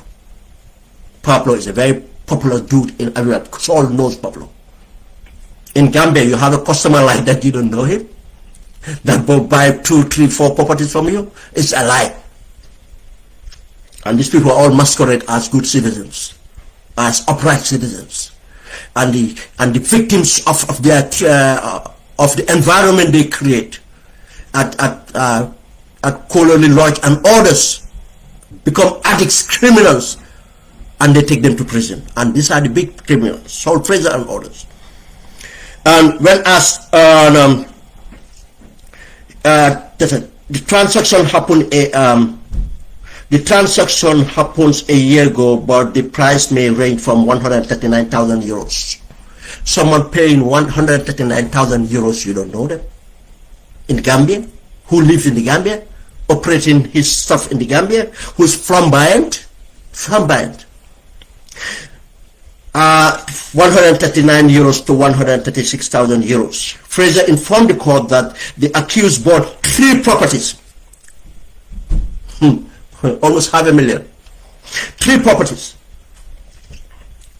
Accused bought 3 properties through one of their staff and added that the manner of transaction was very fair and straightforward. He also told the court that Global Properties maintain several accounts. We have accounts with most of the banks here where we have foreign currency accounts and local currency accounts, he said.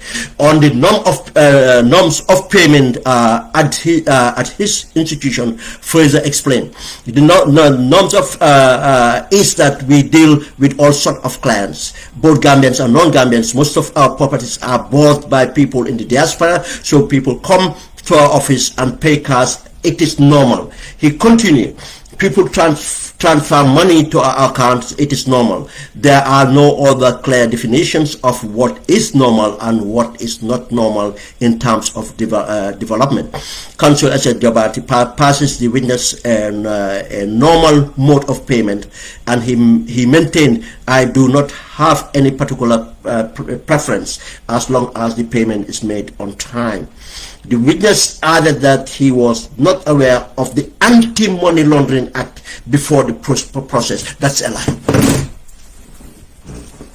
And again, not knowing is not an excuse. For an executive running a company in the Gambia that is dealing in millions, you're telling us you don't know about the anti-money laundering laws in the Gambia? As if Gambia finance and transactions are an island?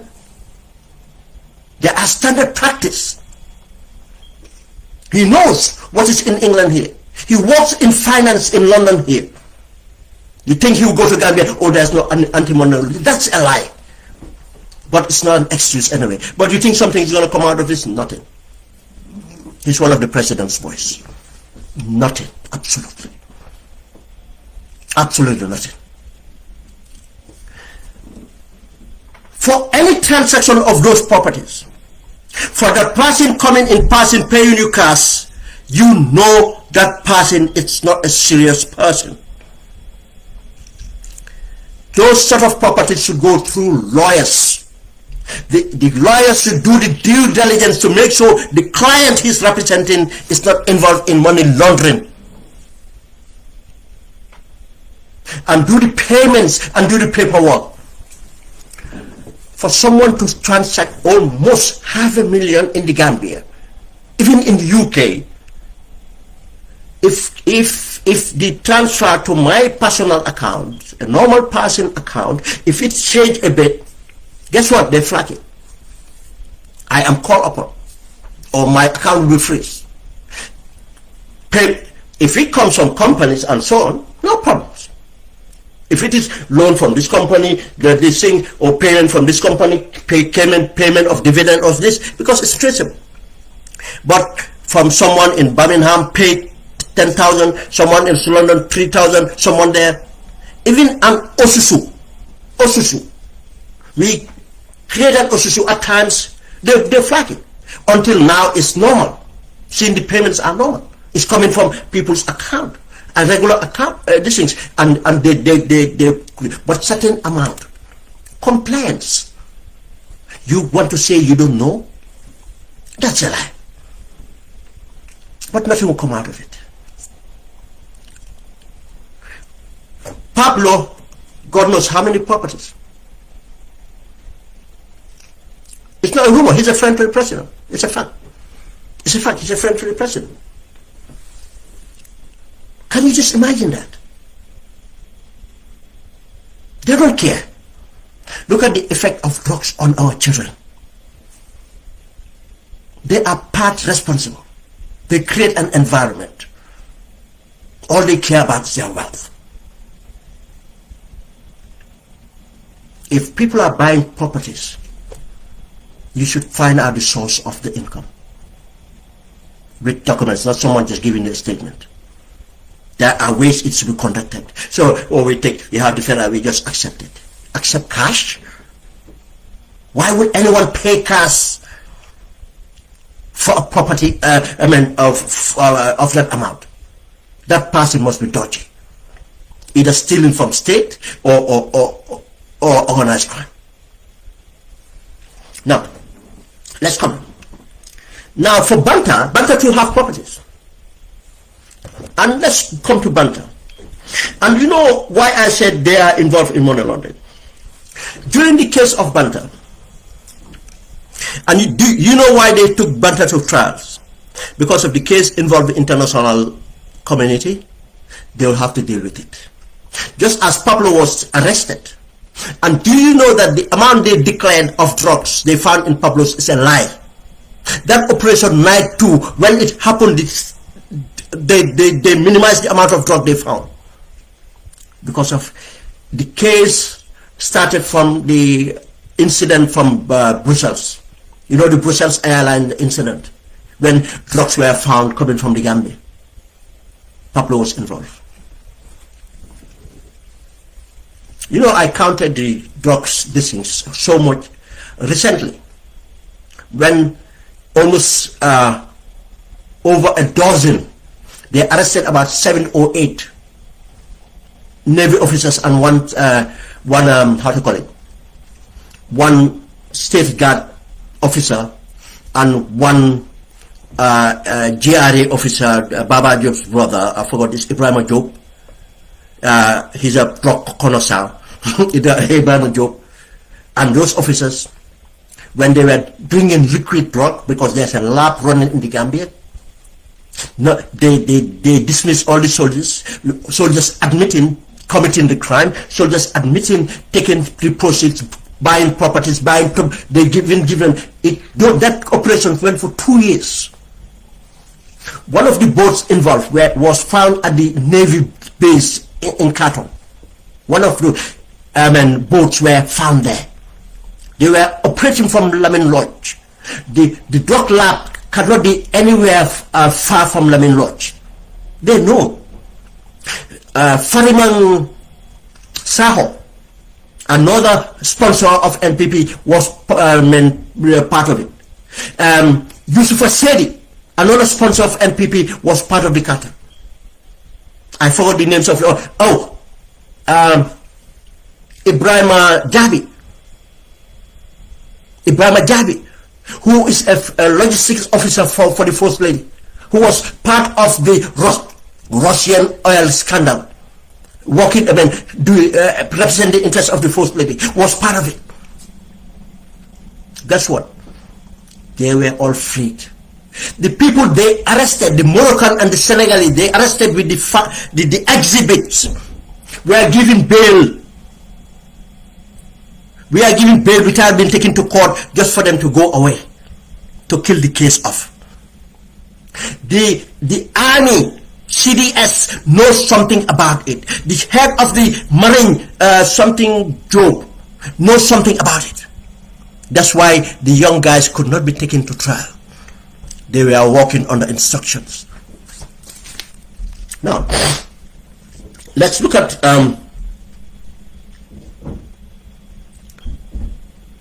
the case of, where is it again?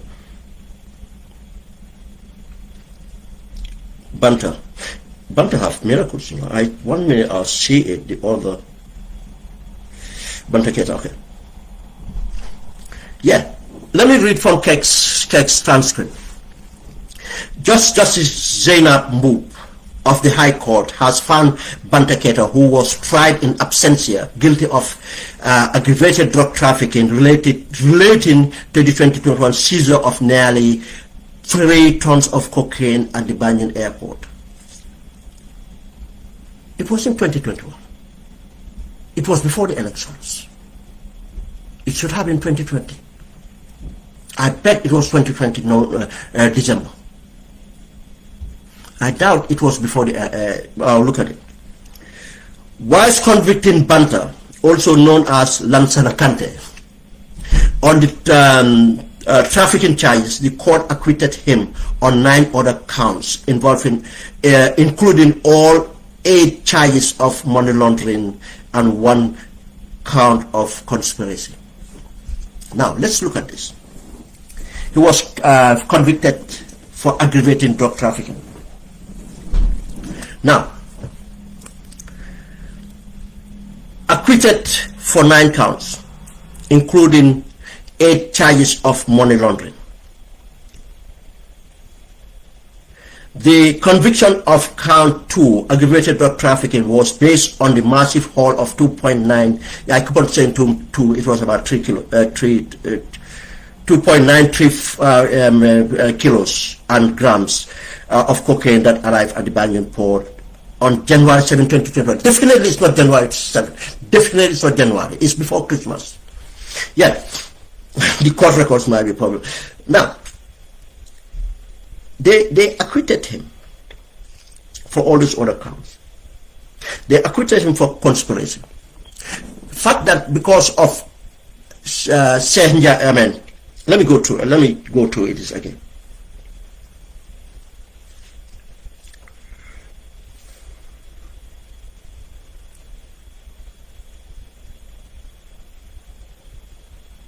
Okay, acquitted him on 9 other counts, including all 8 of money laundering and 1 count of conspiracy. Okay, the conspiracy charge, they say that because of Sehnjai, rightly, he was acquitted. Now, the investigation, you see, this is where the compromise is. The judge here on the count of conspiracy have ruled according to law. But now, can we remember the coup plotters were charged for conspiracy? All the rest were released, acquitted. 1 person was sentenced for conspiracy. How can that be? I'm pointing out that conviction was a problem, because 1 person cannot be charged for conspiracy. Ablai Sanyang is charged for conspiracy. Ablai was not on the ground. If ever he had anything to do with it, he was not part of people that did it. He implicated himself one way or misunderstanding, whatever it is. But he started for conspiracy, which should not start. Let's come back to it. But do you know the problem with this charge of conspiracy? The investigators know for certain that Sheikh played a part, but he was just working for Banta. But there are so many people involved.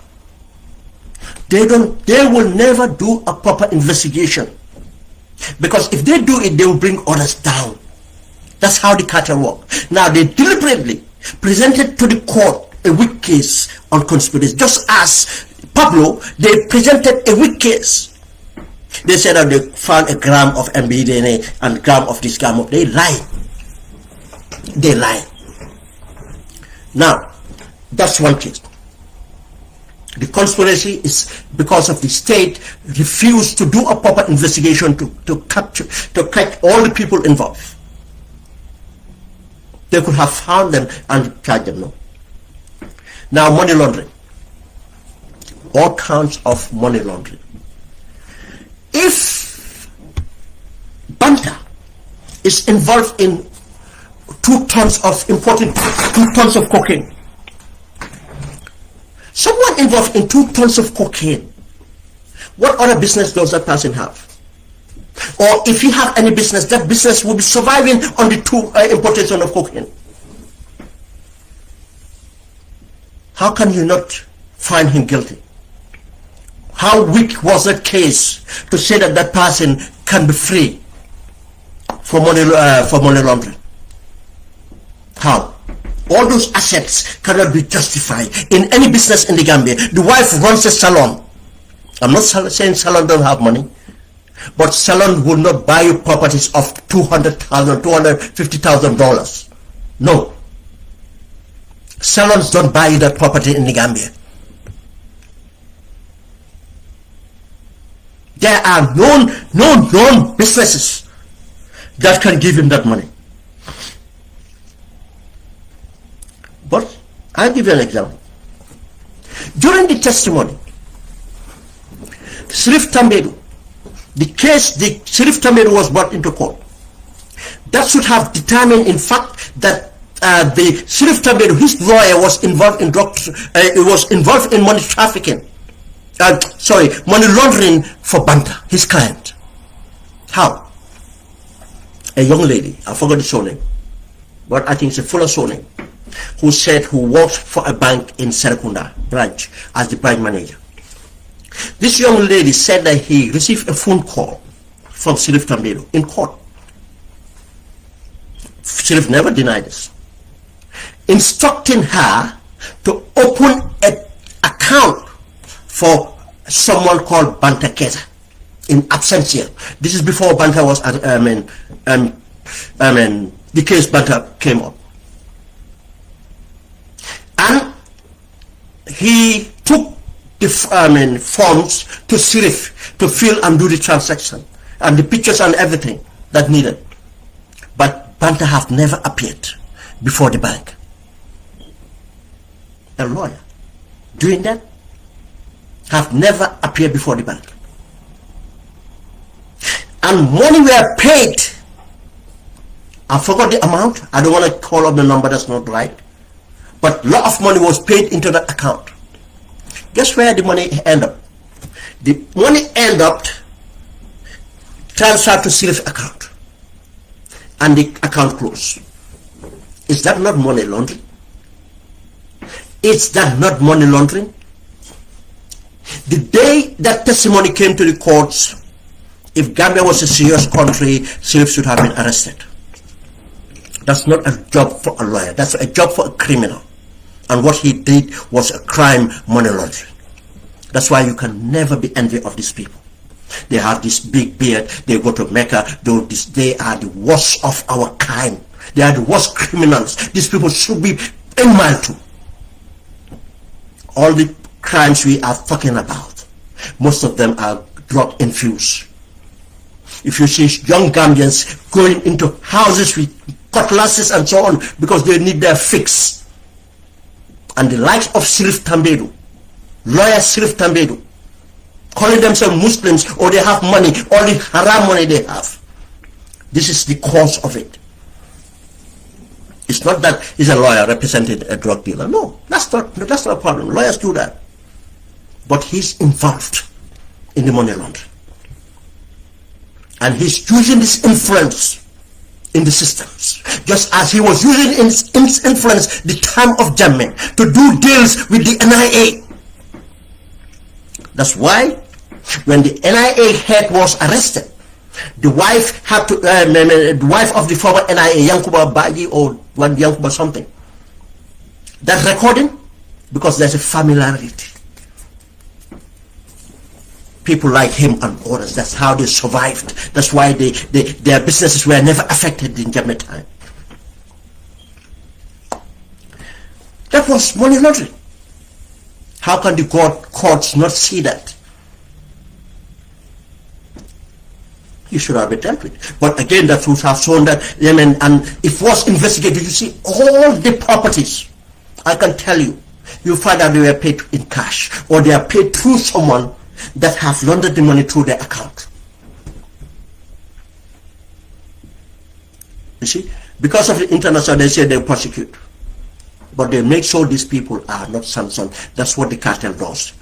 They buy influence in the politics, they buy influence in the courts, they buy influence everywhere. Everywhere. Now, the Kex transcript continue. During the case, prosecutors called 11 witnesses, establishing that Banta Keita was the person behind the importation of 4 containers, which were alleged filled with industrial salt, but one container had 118 bags of cocaine hidden among the industrial salt. Forensic analysis, including a primary test, and a follow-up tonic test confirmed the substance were cocaine.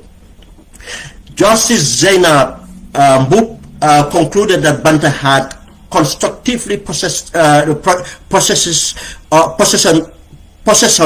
of a narcotic, as he was the person who arranged for the shipment and was using proxy and aliases like Lansana Kante in connection to the containers. The court found that the quantity of the drug found exceeded the 250 grams threshold under the Drug Control Act, leading to the aggravated charges. However, Banta was acquitted of the remaining 9 charges, including the conspiracy count and all 8 laundering count. Justice Moop discharged and acquitted Banta on conspiracy charges, stating that his only alleged conspirator, Sirif Njai, had been discharged and acquitted earlier on a non-case submission. Justice Moop held that one person cannot conspire on their own, which is true. But that does not mean that other people did not conspire. The investigation deliberately did not put that in court. On the 8 money laundering counts related to the acquisition of several high-value assets alleged purchased with the proceeds of crime, including 3 properties, Fajara Waterfront. 3 properties, Fajara Waterfront, that's almost $500,000 or more. I mean dollars. Fajara Waterfront, including 3 properties, Fajara Waterfront, a Fajara lease property, and a Bigelow property. Imagine that's another, let's put another almost $700,000 now. 3 vehicles, Range Rover and a Volkswagen Beetles, and a white speedboat, and a bank account at Zenith Bank under the company name Sarkos Long Trading and Banjun Sarkos Trading. And you know that all of them, you find speedboats with them, because the speedboats go and get the drugs in the water. All of them. Justice found that the prosecution failed to prove the count of money laundering beyond reasonable doubt. You don't want to prosecute, you don't prosecute. They know the threshold. They don't want to prosecute. Just as you remember the Gam Petroleum case. I said the prosecution will fail because they are not prosecuting for the evidence, with the evidence, because the evidence would have implicated the first lady and Barrow. These drugs, if you prosecute it right, it will affect many people around State House. Henry Gomez, so-called Honorable Henry Gomez. I'm not going to call the lady's name. A protocol officer. Many people know him, Gambia. Unless he stopped, because I keep on pointing to it. That lady uses the State House vehicle for Henry Gomez to pick a drug from point A to point B, and most of the delivery place is Senegambia, with very close to where the PIU or the police are. Drop-off point, because everybody knows that lady. She's a protocol officer at State House, and she's driving a State House vehicle. Henry Gomez is a drug trafficker. He's a drug trafficker. There's another guy, so named Job, brother of the former IGP, the one that passed away, Mahmoud Job. They are all drug traffickers, and they all were doing it in Germany. Now they're back in the Gambia doing it.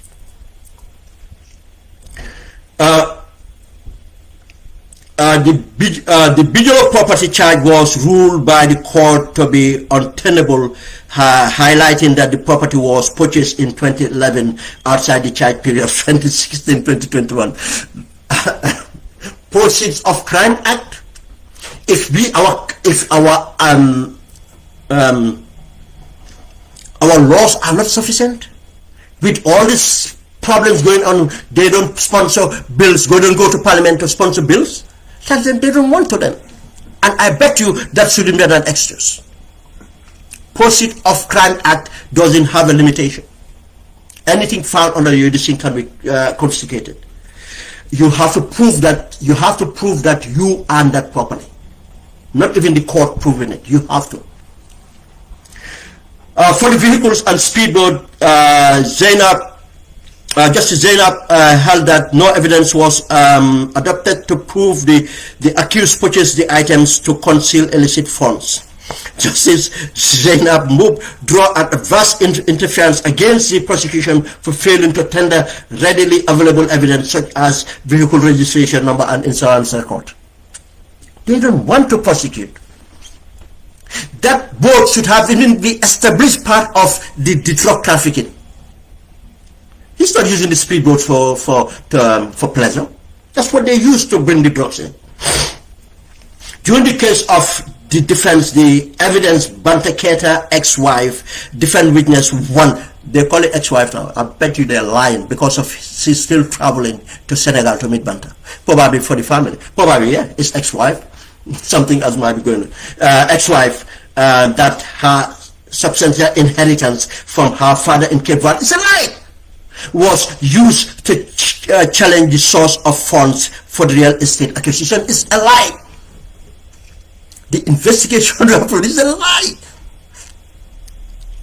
Following the conviction, the court considered the plea in mitigation from the defense counsel while noting the inherent seriousness of drug trafficking as crime that destroy lives. A court exercised leniency partly because of the convict did not succeed in distributing or benefiting from the importation of drugs and appear to be a first-time offender, and the sentence was affirmed. Yes, justice. You think people are crazy?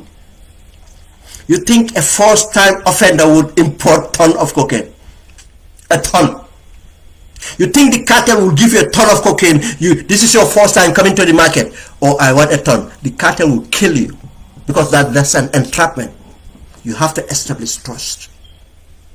All these years, establish trust. Banta is not new in the Gambia. All these years. And to be first-time offender, justice is just plain. After the judgment was delivered, the Director of Public Prosecution immediately informed the court of a state intention to appeal the judgment. Yeah, it's all for show, nothing. It's not going nowhere. A court granted bail to Banta pending the appeal. How can you grant bail someone who deliberately refused to attend the courts? Refused to attend the courts. Now, you know, with this judgment, Banta stayed out to be safe. Now the lawyer, you came out to defend all this because of the assets and the conviction that if he's convicted, or the red alert. Now Banta, one judgment is passed, Banta is bailed. Now there's no red alert. That right now he has presented himself before the courts, and now the courts have decided the bail. This take 4 years. You think when it's going to be bailed?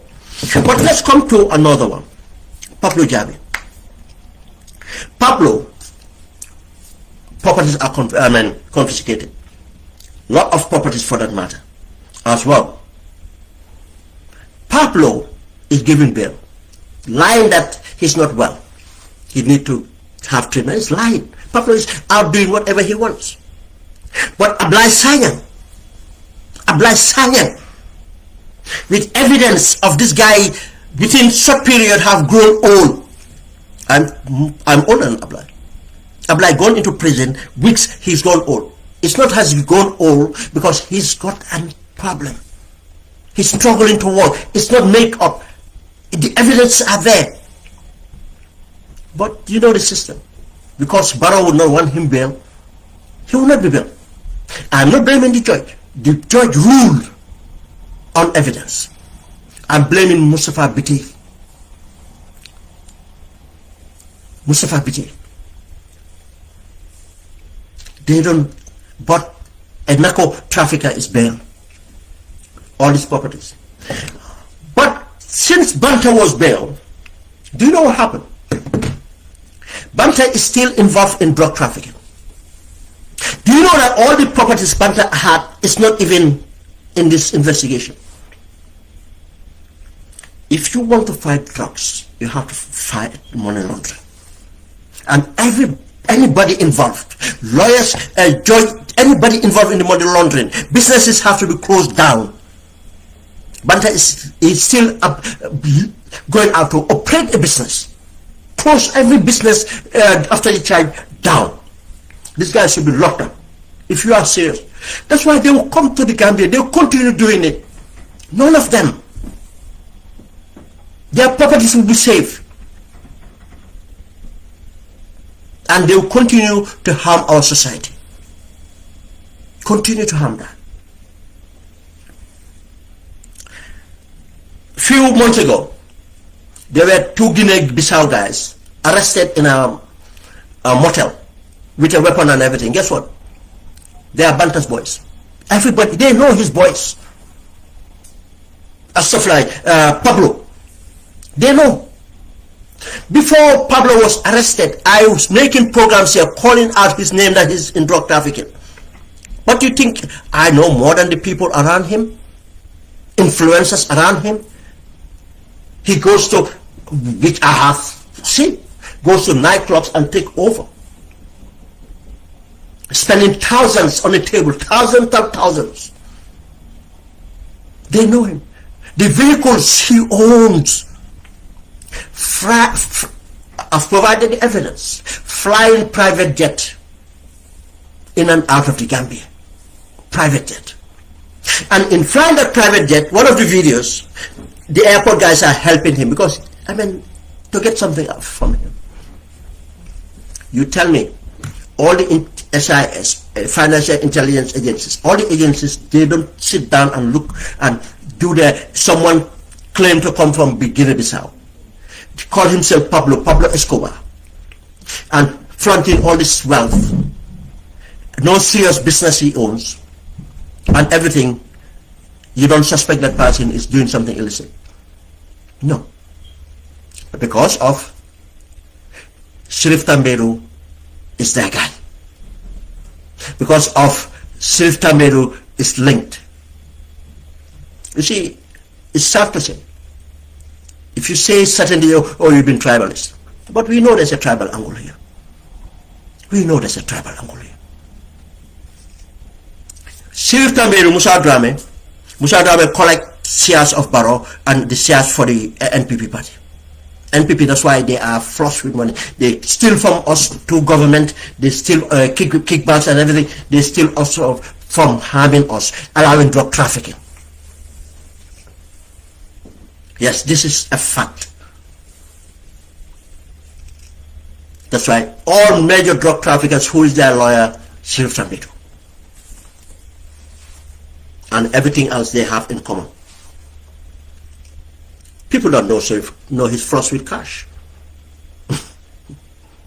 Not because of he's a good lawyer, we know what he represents. Pablo is still going on. But again, recently I saw this report, and I have verified this report. This report is about an incident that happened recently. And let me say, the person I sent the report, he said to me, this is very true. I know someone who was on the ground when the arrest was made by the Tactical Support Group, by the TSU, I think it's Tourism Security Unit or something like that, at Senegambia. It was a Wednesday night. One of the victims is Keba Sise.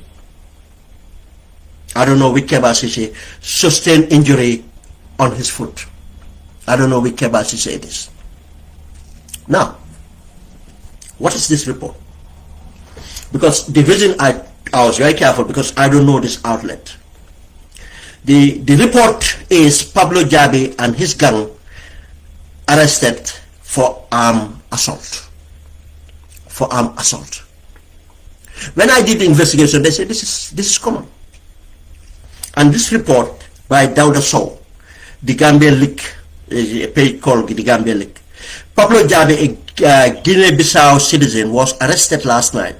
This time for alleged breaking into a private apartment complex and attacking residents with weapons. This is what drug traffickers do. With weapons. Crime. Violent crime. Gang crime. For someone who's on bail, should be back to Malta. Someone who claimed to not be well, needs treatment, should be back to Malta. It continued. The incident happened at Kololi Sands, a luxury beachfront property popular with tourists and foreign nationals. According to police source and residents we spoke to, Pablo and a group of 4 men forcefully entered one of the apartments, assaulting tenants and damaging properties worth hundreds of thousands before being arrested. You see the impunity course? The guy thinks, yeah, he'll get away with it.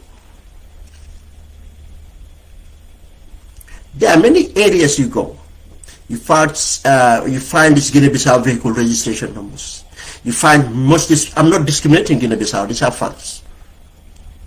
That's why it's easy to find these criminals. They are doing it with Gambians, of course. I'm not saying Gambians are not part. They work with Gambians. Properties, isolated properties, they own and everything. This is easy to arrest these people and deal with them. It continues.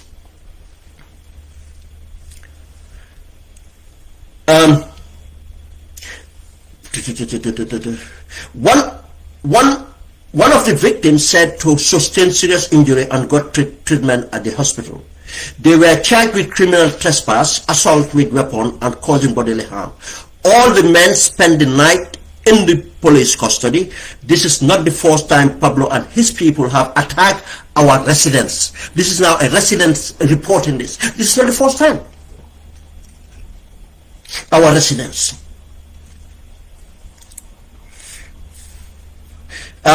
Said the chief security officer of the Kololi Sands. We have reported him to the police more than once, but nothing ever done. He kept coming back because he knows he is protected.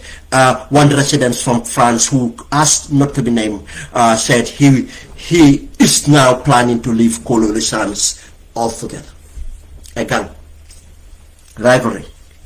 Who he's attacking? Why is he going to attack? Is it a rivalry? What is this? He's getting away with it. That should break his bail condition. He said he's not well. That's not. When he's arrested, he should be taken to Malta. White Gambian sons and daughters, because of their underprivileged background. Most of his cases, if you are not highlighted in the press, nothing comes out of it, and nothing will come out of this. Because they are sponsoring the government. They have corrupted institutions. IGPs and others. Interior Minister is one of the most corrupt. Ablai Sayan. In the midst of everything. That's the Gambia we have. These are all reasons we need to bring about change. It's not sustainable.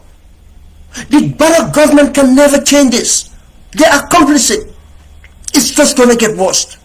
When even our institutions, the army, the navy, that is protecting the most vulnerable end of our boundaries, borders, the sea, complicit.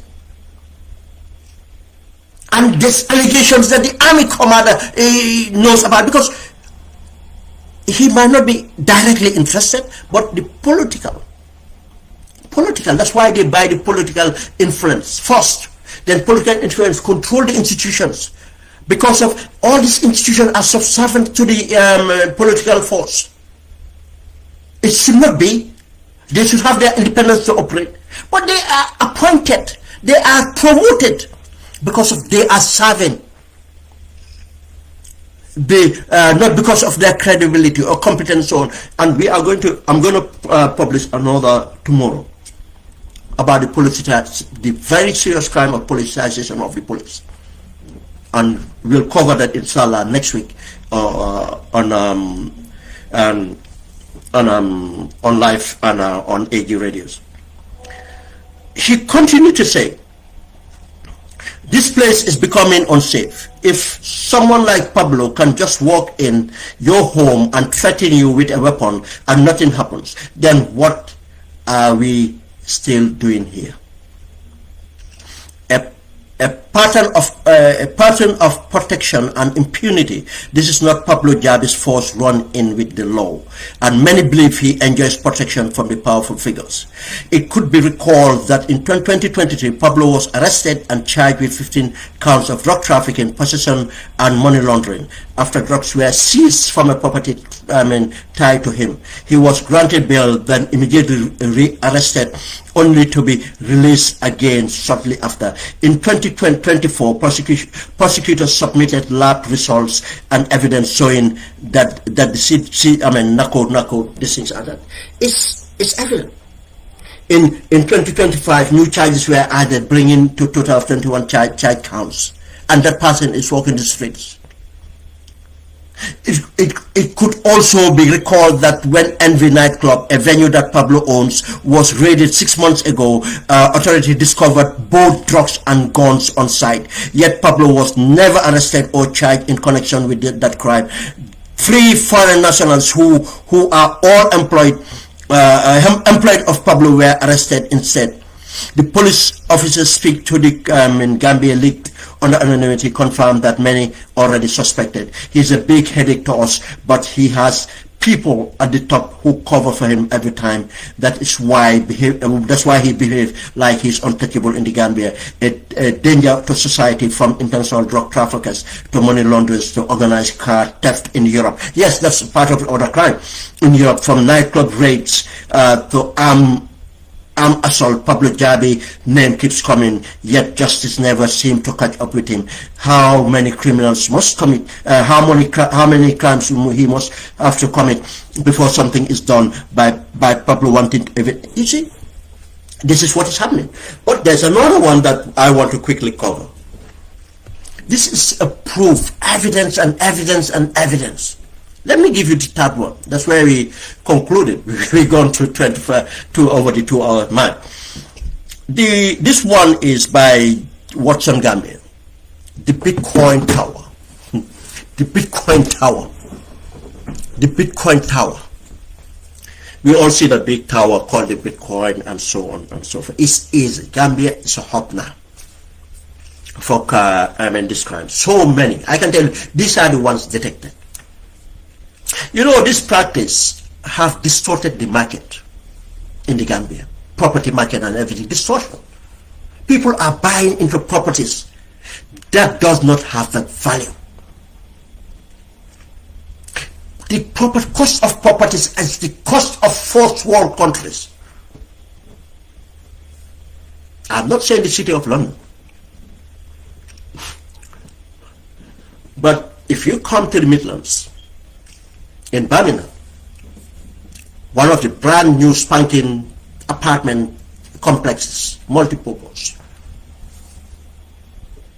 2-bedroom is about £220,000, just as in Gambia. But we know that those property values appreciate.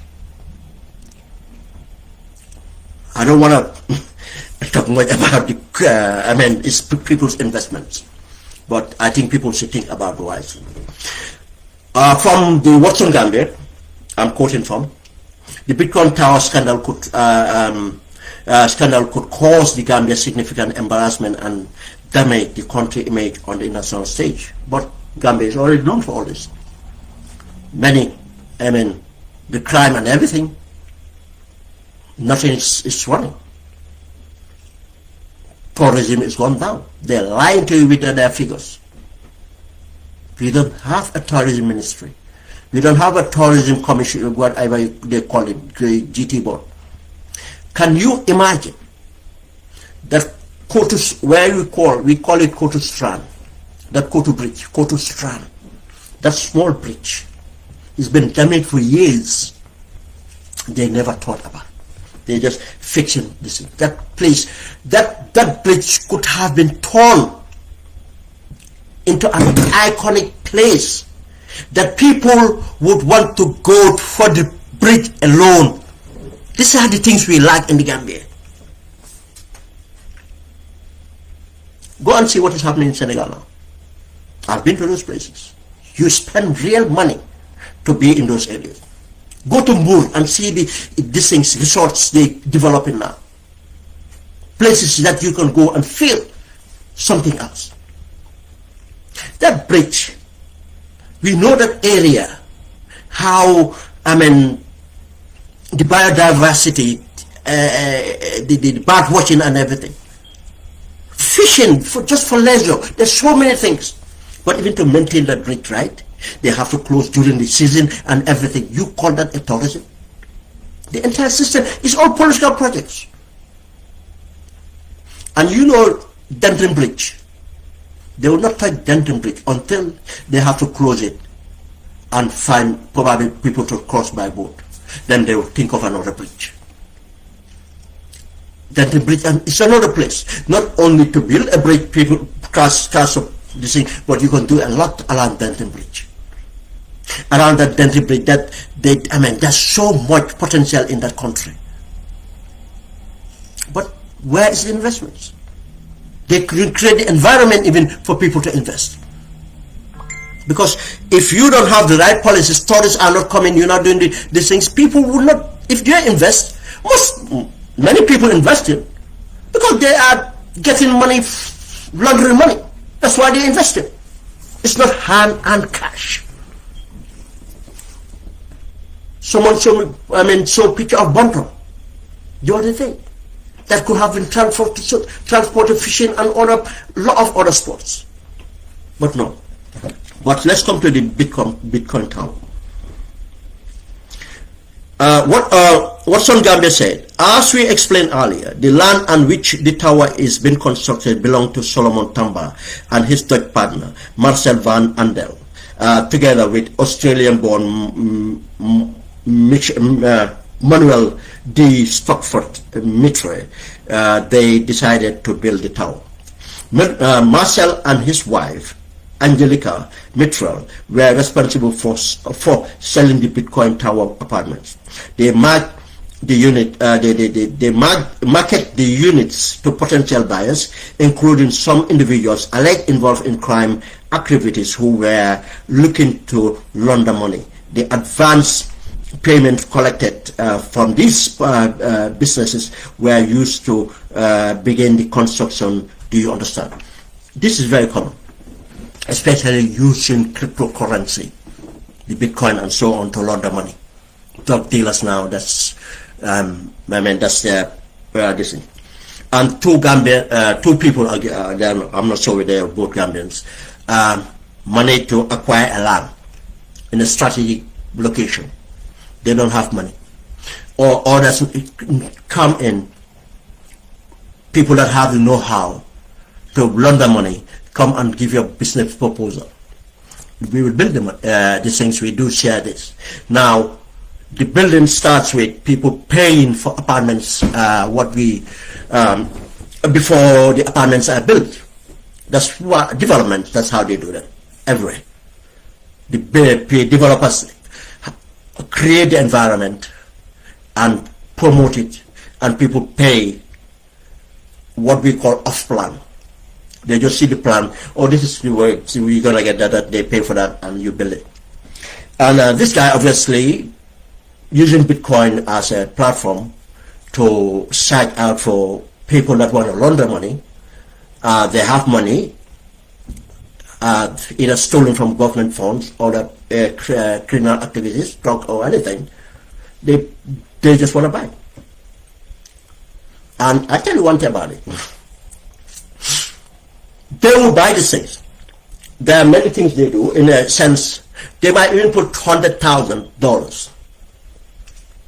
But down the line, if they can get $70,000 out quickly, they'll take that. They have laundered the money. Because that $100,000 is no good for them holding it. Because they'll be arrested or take it away from them.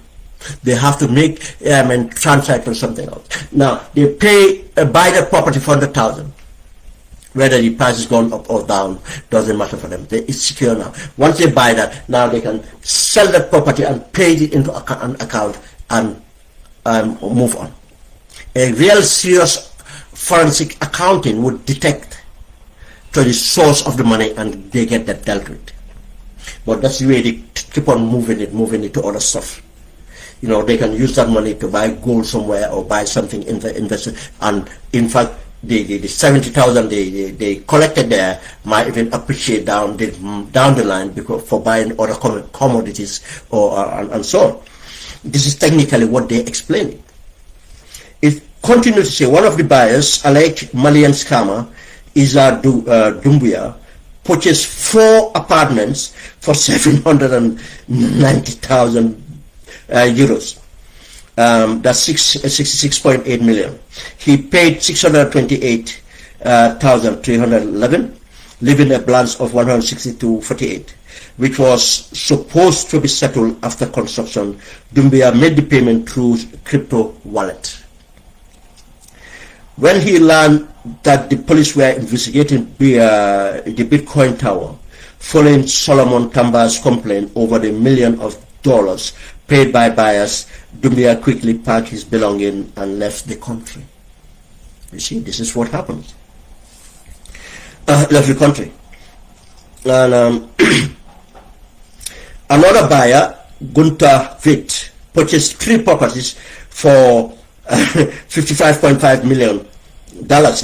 He paid 544,944 euros, leaving the balance for 111,615 euros.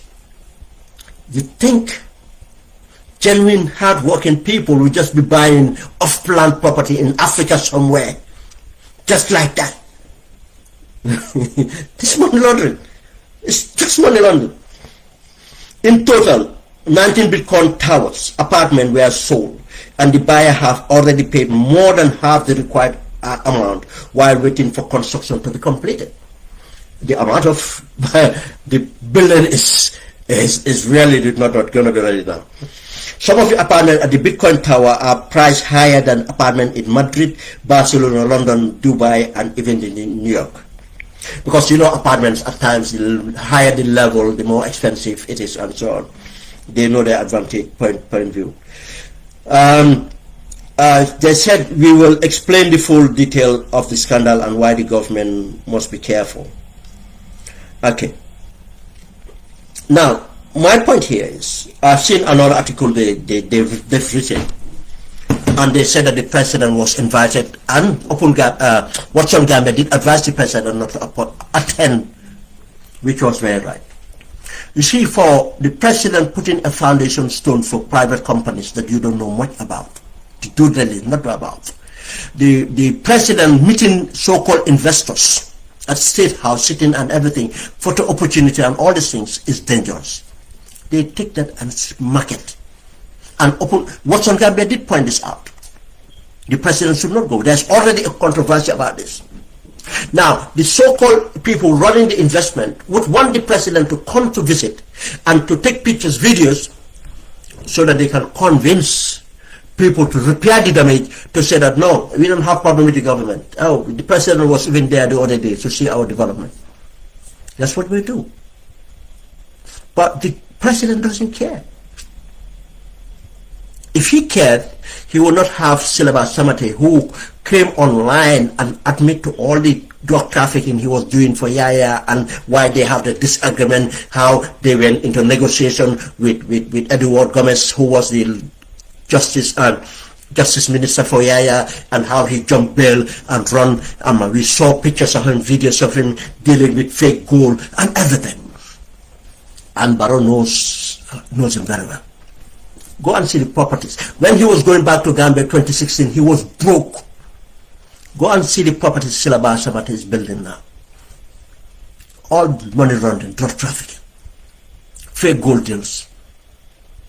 He have access everywhere. The president sitting on a meeting, sitting with Silaba on the same podium. The president giving a few years ago Silaba to decorate soldiers. You think those pictures Silaba is not going to use it? You think Silaba sitting with the president and all that, Silaba will go through a checkpoint in the Gambia and he'll be stopped? No.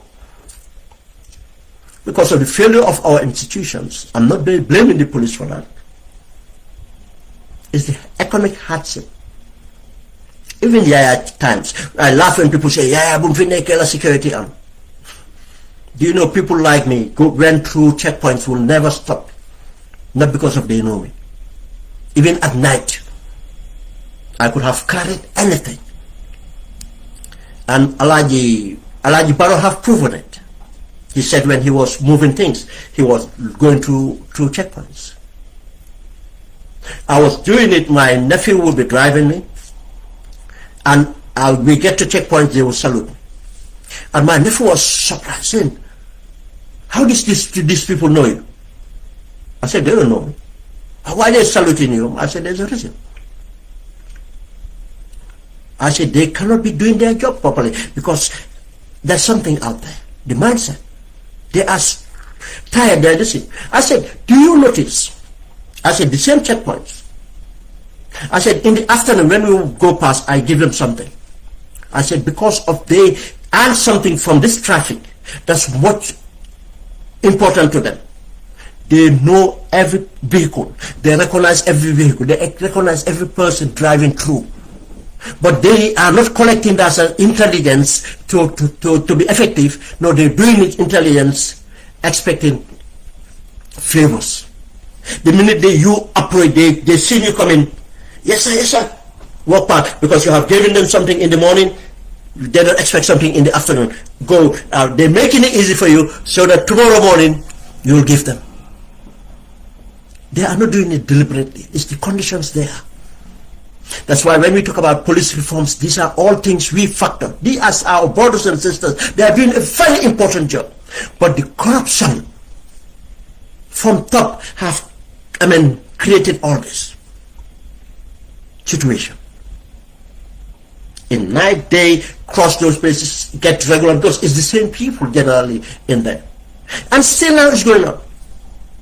I'll be talking to someone on the phone and they get to tell me, boy, hold on. And you hear the chit chat, and it's sad. Because of this is the corruption that this government has created, allowed to open. Now this Bitcoin, we've used these pictures of the president and everything as what some Gambia have indicated to promote. You see, even the boiler room scams that were happening before internet, it was based on impressions. Yeah, impress, win confidence, and this thing. The 419s, you hear. The internet scams before they this thing, it used to be letters. It's the same thing. They get into people's greed.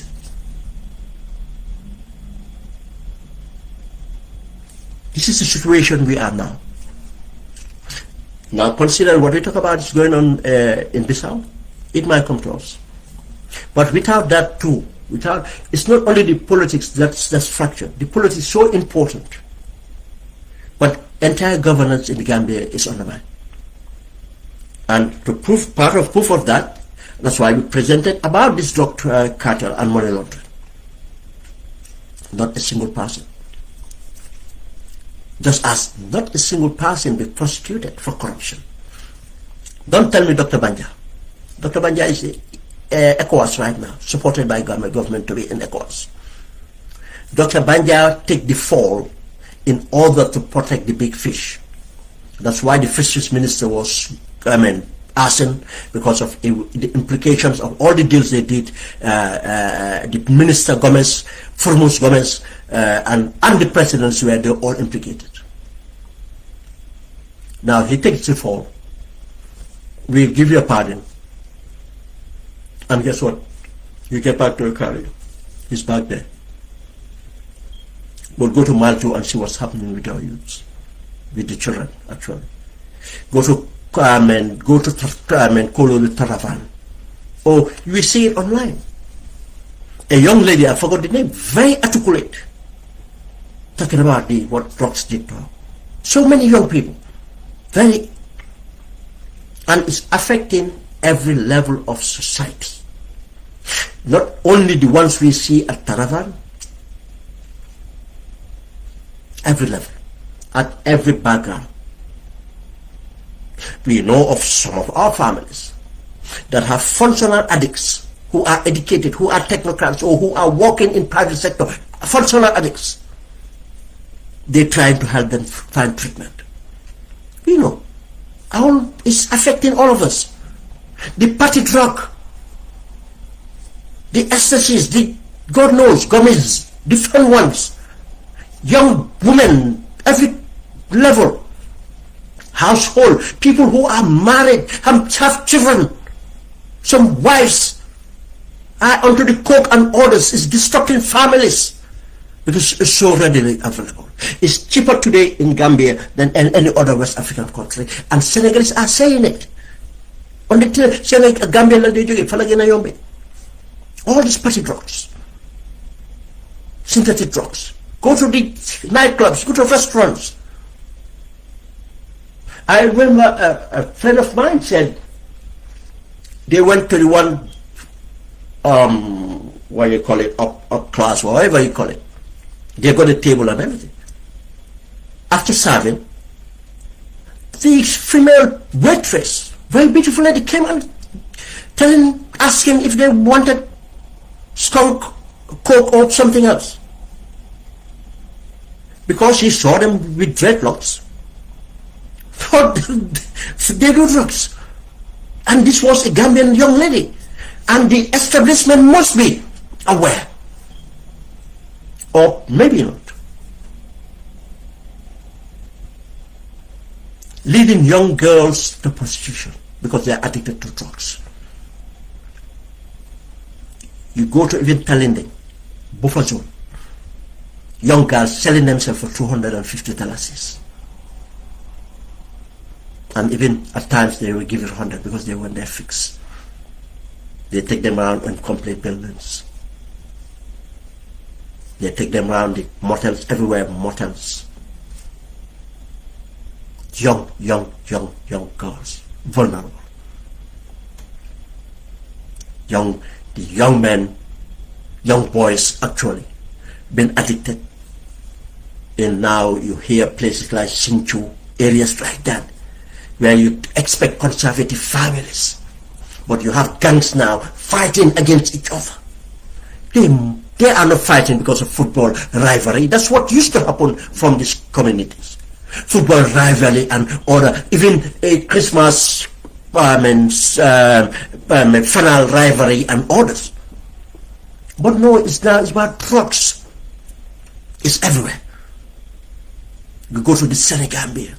Yes, we know there are foreigners coming in, but that's not only foreigners. You hear them speak. You hear them walking around, chattering. Be Fuller, be Mandinka, be Wolof, be Akubi, everything now is mixed up. And these are the ones we see evident running the streets. But there are others online selling. And some of these too are on drugs. Calling them hookups or whatever it is. The entire society, there's nothing like ki si kër gi la jógee or ki si askan bi la jógee. It's gone. Because the drugs, you go around, walking around, they come around, proposition you. You go to a restaurant, the young ladies come, Gambians, proposition you with confidence. They don't care. Because of what? Drugs. You have the Silif Tambidos. You have the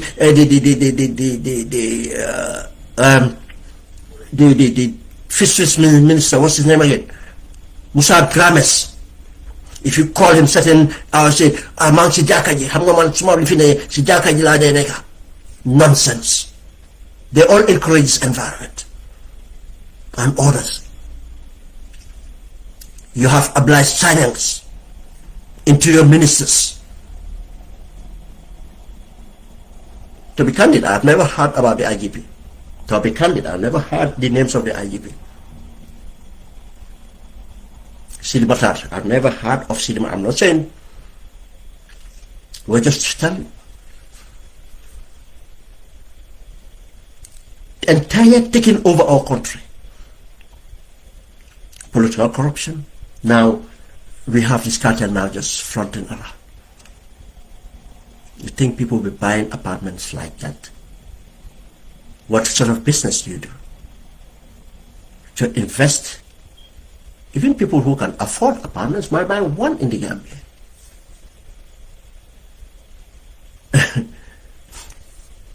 You think people might buy one apartment in the Gambia, which they use frequent, but they put it on the market as well as Airbnb. When they come to Gambia, they enjoy because that's what they want, and they earn money, they can do it. That's where they want to invest. Probably they have other properties, they have other stuff, but they want this lifestyle. It's fine. People work for this thing, and they manage it to put it on the Airbnb decision. But more than one, because to invest 200,000 in the Gambia for Airbnb, a single apartment, many, more than one, almost 500,000. You know, many areas you could put 500,000 and the returns guaranteed, or even better returns, or what we say, and no investor put their eggs in one basket. That's right, no investor will go and buy five different apartments. I think it's Pablo. There are 2 apartments he have never used. I think it's in the Fajara waterfront that he never used. No occupancy. Alright guys, this is why we should take our politics seriously. This is about all these things we need to fix. It's not only about cost of living and everything, it's the lives of people, the crime and everything. The crime and everything. Thank you very much guys. It's been a long one, almost 3 hours.